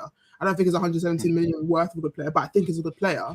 But the situation now that you've got him being on the record signings, I think, is he the most expensive English player? Correct me if I'm wrong on that one. Oh, no. Elliot Anderson, no? Okay, well, them two, we get a point. Both of them. Anderson's 116. So then it's it will be Morgan. So it's Morgan, but either which way, I thought it was 130 euros. Let's just say they're both of them because this worked for both of them. You've put now the pressure of players, in my opinion, who aren't of that level to now, like it or not. Whether people say it's not, they didn't put the money on themselves. It doesn't matter. That's how football is. If someone's going to be costing you a certain amount of money, you have to be able to live up to it. It's the same thing they always say it. You know if someone's doing well with their signing as if you don't talk about how much they cost anymore. So now in a situation of like Chelsea's mess, like you just said, you need a new centre backs, you need a new keeper, you might need a new midfielder, all these things you need. And say you go into it, and he has a bit of he's been in the league before, but say if he has a vert season, like what happens there? That's scary. Man. It's a risk. Yeah, Oscar, as much as there's a risk, that could look sick. Bro, in the left 10, let's say Palmer, left 10, Palmer right 10, you add in sort of, so Lola made the point about verts. We've got nothing to worry about with Morgan Rogers physically. Mm-hmm. He's 6'2", he's strong. He's 16. He's tall. Yeah. He looks small then when he plays. Sorry, I didn't think he was big. Go ahead. Fair enough. Yeah. So we've seen. Now the only thing is he has been inconsistent in the Premier League. Sorry. So what's that? He has. No, I'm just saying that explains why I wanted him. He's tall. I don't remember my head. No, because you know Arteta. He likes the big. But because in my head, he was like 5'10". But continue. Sorry. Yeah. You know what? Don't get me wrong. It is an overpay. It's a horrific overpay. But Oscar, do you think that if you overpay for someone who's proven, who's got very, very obvious qualities, who's still relatively young, in the long term, it might be a muscle stroke? Because guess what? When he was linked to Arsenal, I didn't like it at all. I didn't like it because I don't think he's necessarily a winger. And you've got Eze, who pretty much offers the same attributes. But at Chelsea, it's almost like a Spurs and Fernandes thing where, don't get me wrong, you've overpaid on a player, or Tonali, let's say. You've drastically overpaid on a player. But for what the player's going to bring to you, in the long term, do you not necessarily think it may actually end up being worth it? Yeah. For me, he has to go up a gear. The guy's 23 years old. And to have a 15-goal season with pretty much no penalties, that's very, very impressive. That's very, very impressive. 15 goals. 15 league goals last year. Yeah. Where did that come from? I don't know how that. I thought it was flagging last year. No, because if that's what you got, you have to rate that. If that's what you got, I'm gonna have a look. You carry on. Check. I might have butchered that one. I thought maybe all comps, because obviously they were in the Europa League. Because that's true. Yeah, I know you had padding, like. I know you had bangers. Frankfurt out of it. Sorry, my bad. 10. My bad. He had 10 league goals. I think it was 15. I think it's still good. Yeah, it was 15. 14 goals in 55 games, all comps last season. Yeah, my bad. 117. He got 14 goals last season as well. Same thing. The only things that he's kind of missing is not for like excuse the pun for not going missing for the full because he does that. Yes. So I think his passing needs to be drastically improved. Yeah. And also, like, he's playing for Aston Villa. There's just a lot more spaces that you get than playing for Chelsea, especially at Stamford Bridge. I think he may struggle. Like, it's a tight pitch. There's no space. There's no space to operate in. So I'm not 100% sold on the signing. I think there's a good player there. If Xabi does well and he's a good player, it's one of those ones where it could go well if things don't blow up, if that makes sense. Well, look. This way, he's better than Garnacho. He's better than Neto. This is true. So, and if about the 210s and the fullbacks with the wing backs with Alonso Ball, that's saucy. That could look saucy. It could be saucy. But the thing is, there's no Italian kid. Also, let's talk about IQ as well, because you need players with good IQ on the pitch. But also, what person in their right mind gets a call from Arsenal right now and a call from Chelsea right now, and you go to Chelsea? I was talking about it with my friends as well. It's like this is a situation. It's not a situation where both Arsenal and Chelsea bid the same amount, and you pick Chelsea. Arsenal didn't bid. Oh, the thing is, Arsenal's not an option. Do you know what I mean? The option is Villa or Chelsea. That's really the conversation. It was a case of like Chelsea kind of came in when Arsenal was trying to negotiate it. But it's like one of the things where it's like, if I never get mad at players if they want to go to one club, but the club they want to go to isn't trying to bid. I'm not going to say wait where you are. Then take the opportunity to go to Chelsea. They're going to pay you. It's still in the Prem. It's still a good club. Go there then. Let's turn our attention to Arsenal on that though, because yet another signing that Mikel wants, number one choice, we don't get. What's going on there? Yeah. Look. Sometimes I'm not going to get overly kind of thing until a bit later. It doesn't look great. Because like if Arteta actually did want him, I get the whole thing because like the money is insane for a player in my opinion who isn't worth it. Because like I didn't mind Declan Rice. I thought we paid a lot for Declan Rice, but I didn't mind it. In my head, it made sense. But I didn't make sense for Rodgers. So I'm not like but I get the point. Is like if it was genuinely if the reports about like from the orders accounts, I don't really pay attention to most of the time. But if it was genuinely true that this was Arteta's number one guy, it's not great if you weren't going to get it. But there's one of the things we have to wrestle with is like it's not great to a point. Do you think it would have been worth it to spend 170 million or more? No way. Would have been awful signing for Arsenal. It could also be Arteta wanted Modric. You got what I mean? Arteta wanted him. They didn't get him. He got someone else, in my opinion, that was better. There's a long list. There's a long list, by the way. It's not great in terms of like it now depends on you lost. You got your head slapped a little bit by Chelsea, but you lost Rodgers. A little bit. Shut up.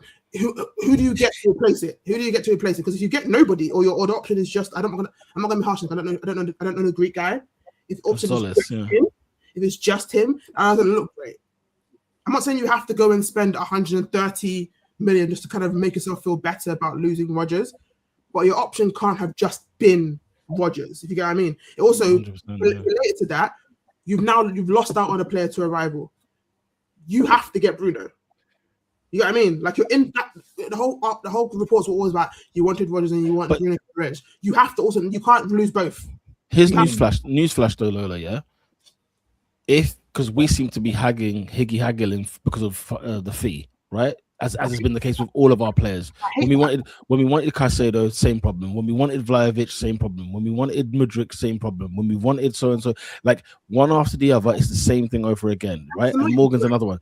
And if Newcastle say it's 100 million or see you later, Arsenal are not buying that player. I think the thing was like Newcastle. I don't think Newcastle wanted 100, but they wanted like 85, whatever it is. But they wanted a lot of money. Whatever the fee is, yeah. And my whole thing is like, Arsenal just stop pretending they're in the era of football where 75 million is the big mark. It's not. Pretending that anymore is dumb. It's not. I'm not saying go all the way to 50, but acting like we're still in the time where 70 million is at the highest thing. And the thing is, we've seen it in the last few seasons when Arsenal try to haggle down prices and they end up playing it anyway, so just wasting your own time. But do you think you have to haggle Gyökeres, you still end up paying the same thing. You have to haggle Rice, you end up paying the same thing anyway. Why are you wasting everyone's time? No, but do you think sometimes cooler heads have to prevail? Because in the list that Peter's mentioned, you've mentioned what's the guy that went to Juve, the striker? Vlahovic, do some. Yeah, so you mentioned Vlahovic, right? On massive wages, he was a monumental failure over at Juve. You mentioned Mudryk. Let's not even get into Mudryk. And then you've also, in the same vein, mentioned Gyökeres and you mentioned Rice. So is it a thing where Arsenal will try and haggle and try and get a good deal? But guess what? If the player's not good enough, they will walk away. And if the player they think is good enough, they'll actually pay the money. And clearly, Morgan Rogers wasn't good enough. No, that's not my point. My point is Arsenal haggle regardless and end up playing the price regardless is what I'm saying. You're gonna haggle, so they never bring it down. They point long and out for no reason because you never. And also, it's wasting everyone's time. And also, like when Villa told Arsenal, like, or whatever said, like, this is the price for Morgan Rogers. If anybody wants to buy him, Chelsea did not do a negotiation deal. Is that the money? All right, safe. Here it is. Let's go. Right. Another thing is, I'm not saying every player should just be like just pay it and move on. But I'm saying what I will say, you kind of have to do things. What I will say is this though: when will we actually give him the first choice? His talent IQ might be flawed, as you've pointed out, right? He went Madueke, right? But at some point, yes, because Madueke was his first choice. Yeah, listen, his talent IQ. Look at that. Maybe he needs a hand sometimes. No, that's what. Sometimes I think Arteta needs to be steered because, like I said, he got his first choice in Madueke, and we've seen what that looks like. He didn't get the first choice in Mudryk, and we got Trossard instead, and we saw what that looks like. So there's sometimes it's like we got. Havertz was a left eight, by the way. Let's not forget that bit. So it's Havertz was a midfielder who got. You know what I mean? So it's like certain things where it's like Marino was also a midfielder type thing that you kind of like had to kind of use. So certain times it's like it's an ebb and flow with him. Sometimes it works, sometimes it doesn't. But sometimes it's got, like if it's clear talent, it's like. Like I said, I'm not saying just 100% guarantee, but like let's not long out certain things when you're just going to do it. My only concern is this: if somebody is your number one target, my understanding of that is you think this player has to be in this team by hook or by crook. He has to be here because he has to be transformational. He's going to be the next gear, the next step, the whatever. Remember, Eze begged Arteta to sign him because we were losing that one. But even that, how did that turn out? No, but let's not forget. Like he literally, we weren't signing Eze last summer. Yeah, we weren't signing Eze last summer. We weren't. Eze's the one that engineers the move, not us. So when you really deep it, when you really think about it, and you think, okay, whatever Berta and co, whatever they're saying that the primary target has to be, whether it's position or whether it's player. If they're sitting there saying by hook or by crook, we must get that player. Let's go get the job done. Right, yeah. Otherwise, you're saying we don't really need to beef up the squad. For the majority of the time, I think he gets his first choice when it comes to defense and keepers and all that kind of back end stuff. They cost 30 million, yeah. in the about his backside. But in the defensive world, generally speaking, they don't really go that high anyway, so that kind of works for true. So he gets the higher ones that he wants for the defense. By the way, get John Stones in now. No. He's on a free. He's on a free. But he's going to be next to Saliba in the hospital bed. Hear what I'm saying. I get it. I'm not like dying over bringing him in. It's the wages, and also I don't trust him. But if it's just a thing to cover Saliba, I understand the reason why he's linked. I'm not being stupid. I know why. Do you know what I said to the man? Where's David when you need him? Do you know what I said to the man yesterday? You know how I always say to you every year, Arteta sees a problem that he saw last year, and he does everything he can to rectify that. Do you know when I saw the Enzri Konza bid or links, I said I found it. I found out what his problem is this year. Do you know what it was this year? Christian Mosquera's penalty conceded against PSG, and I sat there and I was like, there it is. It's still one of my bugbears about Arteta when he overcorrects. Yes, it was a horrible. Every year. It's a final, whatever. But he overcorrects. I get it. Yeah. A 21-year-old messed up after having a good game. He messed up. But you can't overcorrect. And like I said, I understand because Saliba's going to be out for a while. That Joshua on the free, I get it. But he's going to be injured within 2 games, and he's going to be on a lot of wages for no reason. I don't want Lola. It can't be Ezri Konza. It can't be Ezri Konza. Especially not for 60 million. Like I said, I understand Johnson because Konza I don't particularly want either. So I get it. I'm not going to cry because if Johnson comes in, I don't particularly like it. Get Barcola, we'll call it a day. Do you know what I mean? That's another one going to cost money. Just get him. For me, I think for Arsenal, that's a much more sensible use of resources. You're crying out for that sort of player. It is. Pay the money. But based on how they're haggling about other players, do I believe they're going to get it? Probably not. No. As I said, I'm not going to trust myself yet. So let's see what happens. Let's see what occurs in this market. You're linked to Diamande now as well. I don't want him. Get lost. We'll pull out. Really? Why not? I saw what I saw in the World Cup. I saw what I saw. 100 million for him. Get lost. Stay in Leipzig. There's a reason these players play in Leipzig. Smell the coffee. When was the last time you saw Leipzig play European football? There's a reason they're there. Probably going for a 19-year-old. Going for a 19-year-old for over 100 million. I'd rather just you spend that money and get it creepy. Same age. Thank you. Yeah. Thank you. Yeah. Well, City have ruined the market. So it is them. They started this. Them and Spurs started this nonsense. It's stupid. Because no way in hell Tonali is worth 100 million. No way Fernandes is 85. But here we are. I would have loved Tonali. Oh mate, Pep Guardiola linked heavily to the Italian job. What are your T's? Listen, as I said earlier in the podcast, he wanted England. He changed his mind before signing the new deal at Man City. He's still available, England. Let's be smart. Why is he going to Italy? That's me personally. I'm like, hey, look, before time runs out, go around and beg to Pep. Yeah. Go around and beg. There'll be no tears shed here. Let me tell you that right now. I will not mourn the passing of Thomas Tuchel. I'll tell you that much. As in yeah, I mean that's what seems to be popping off. Chelsea are linked with Maxime Lacroix as well. Chelsea are spending. But it makes sense. But they've got one good sense. So are Spurs. Yeah, true. Yeah, we ain't done that much in comparison to Spurs. Yeah. Spurs were back-to-back relegation battles. They had to spend everything in God to make sure they don't do that again. Do you guys think Enzo Fernandez will leave Chelsea? Yes. I think he's trying to. 100%. He's trying to. Obviously, got rejected by Madrid in high fashion. No, he is. I don't think he will. I think the base he wants to go. Like I said, I think he's He'll trying. be at Barcelona, mate. He'll just be at Barcelona. He'll just rock up there. I can see a scenario where he's still here. Same. I think what's going to happen is it's going to be a Martinez, where it's all assuming he's going to go and they're here the next season. That was a howl. Does he just want to go to like Spain? Because I think he'll feel very well in Atleti. I think he'll feel very well there. Oh yeah. That's the only safe space for him. That's the only because the rest of that nation will kick him up in the air. He's actually an Atleti player. Yes. Because he's Argentinian. To a team. Just because he's Argentinian. Shin kicker, aggressive, rat. Oh man. With a better quality. Right in there. It works perfectly for. Is there any other news before we wrap up? Any other football news? Any rumors? Man United bring anyone else in? Yeah, who else have you this young guy from Tottenham. I haven't seen much about him, but he's apparently highly rated to do. I don't know if he's academy or if he's going into first team because we paid 8 million for him. He's got to be kind of both thing in it. What you call it? But he's a left winger. Like I said last week, I think we're keeping Rashford, so I don't think that's happening. All that stuff. Yeah. Do you think I paid a smidge attention to that game? I don't really care. Ernest was telling me that it looks like Xerxes put on a few pounds as well.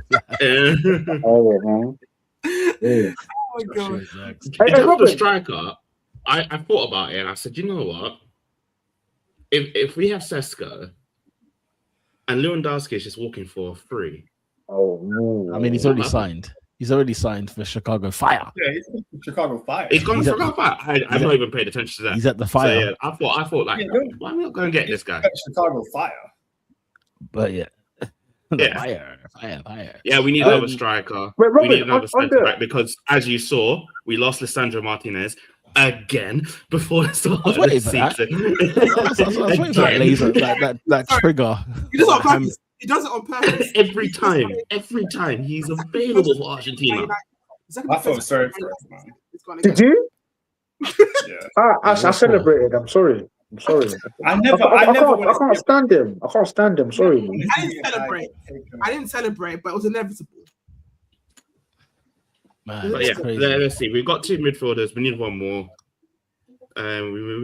What we'll do is we're going to come back on the podcast the week before the Premier League season starts. So the weekend after the Community Shield, that will be the 17th of August. We're going to have a little break because I'm knackered, guys. Yeah, I'm knackered. I don't know about you lot. We're tired. I'm knackered. We're tired. Okay, we've been ever present, and the Premier League starts in a month.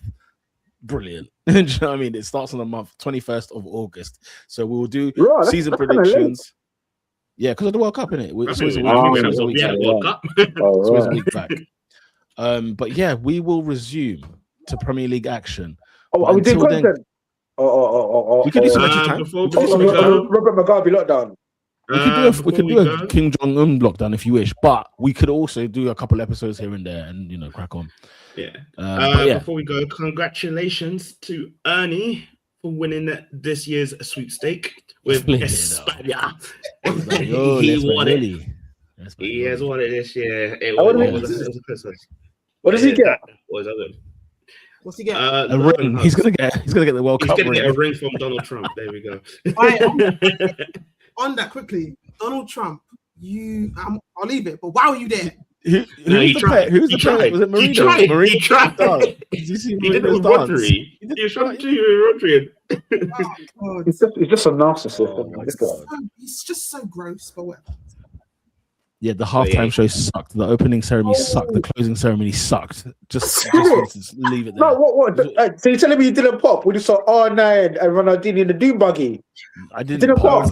No, because I saw a 70-year-old. I can't lie. When I saw them, I was like, oh, okay. But then I came back to life. I said, it's Madonna in 202026. What are we doing here? I was marking out, bro. He was high off his nut. You had Justin Bieber doing prison. Yeah, just me doing prison work. Ronaldinho. No, that's right. Bieber was doing like we were high. They were bare high songs, and all of a sudden, guitar. It's Sunday. We're in church. If Bieber wants to be in his grown man church phase, that's fine. Do not bring that here. Don't bring it here. No one see that here. It's like, if you're making it's not necessary. Also, hot take: Coldplay overrated. They're getting worse as the years have gone on. They've brought more color to the scene, and yet their songs sound more great. Right. And things I love. I work that one out. No, I love Coldplay. This performance they had with little kids. I didn't want to be so rude to some kids. They'll get on my nerves. Get them off the stage. Nerves. I don't want to listen. Thank God I'm not going to see a hydration break again. I'm not going to see a freaking opening ceremony again. I'm not going to see all the squad come out for every single lineup of every single game. Listen to that Shakira nonsense song as well. That's stuck in my head. It's in there. It's in there. And the ITV one. Life is a highway. That's in my head. Like respect. Life is a highway. That is a bang of a song. How can that song not be performed at the final? At least. At the least. It's an ITV song. He performed it at every round of the World Cup except the semis and final. They performed it live in Boston. That group, whoever the singer was. I would say respect Rascal Flats. Apparently, highway the banger. Apparently, like in the American coverage, we're always showing the performance. We caught a little glimpse in Boston when we weren't supposed to. We just got a little teaser. So kids. But yeah, I'm sick of the entertainment. America, we know you do presentation well. I'm keeping that for your NFL and keeping that for the NBA. I'm all for it. Rooney said the best. Well, the next World Cup is in Spain. Oh, Rooney, protect Wayne Rooney at all costs because he was hooping this World Cup. He was freaking hooping. What is a big crap? I'm telling you this now, yeah. Now, if I see a hydration break in the Premier League, can you imagine? They're gonna boo it. Every ground's gonna boo it. I've always said this because it happened different. I can't remember what it was. I understood it because they only. I think when it was like boiling hot. And it was pandemic as well, wasn't it? Wasn't it during the pandemic? No. It happened in Qatar because it was just it was during the pandemic too. It didn't happen in every game. Yeah, that's the key thing. But we did it it first started in the pandemic because I remember it was a case of energy. Because I remember Arteta used to get saved after those hydration breaks because we were getting rinsed in the first 20 minutes. Then the second 20 minutes we arrived. Yeah, I remember those. I remember those games. I don't mind it when it's like an absolute needs must. But even the Americans were saying it. when they've closed the Should we be playing the game though? When they're in an indoor stadium that has air conditioning, what are we doing? Yeah, it was cooler than the UK. Like, it's freaking fast. All right, guys, let's wrap up. It's been sensational. That's another season done. It's another season in the can. Wow, we're getting old, man. We are getting old. You know what I'm saying? Yeah, it's been a sensational World Cup. Tremendous scenes of glorious emotion. There's been a lot. There's been some farces. Yeah, we got to do extra time episodes because we got to discuss the farces that took place over this World Cup. And there's a list. We could do an episode on each of them. Anyway, kept saying Balogun's name wrong. It was annoying me the entire time. But whatever. God. What was it saying? They kept saying Balogun, and it was annoying me. Balogun. They kept calling Balogun. It was annoying me so much. We've tried, man. We tried SW. We've tried, man. We've tried. But yeah, we'll see, man. We'll see what happens. More content for your head tops. You guys are top notch. And yeah, we'll see you in August. August 17th, we'll be back. Until next time, guys, you lot have been sensational. We are out. Peace.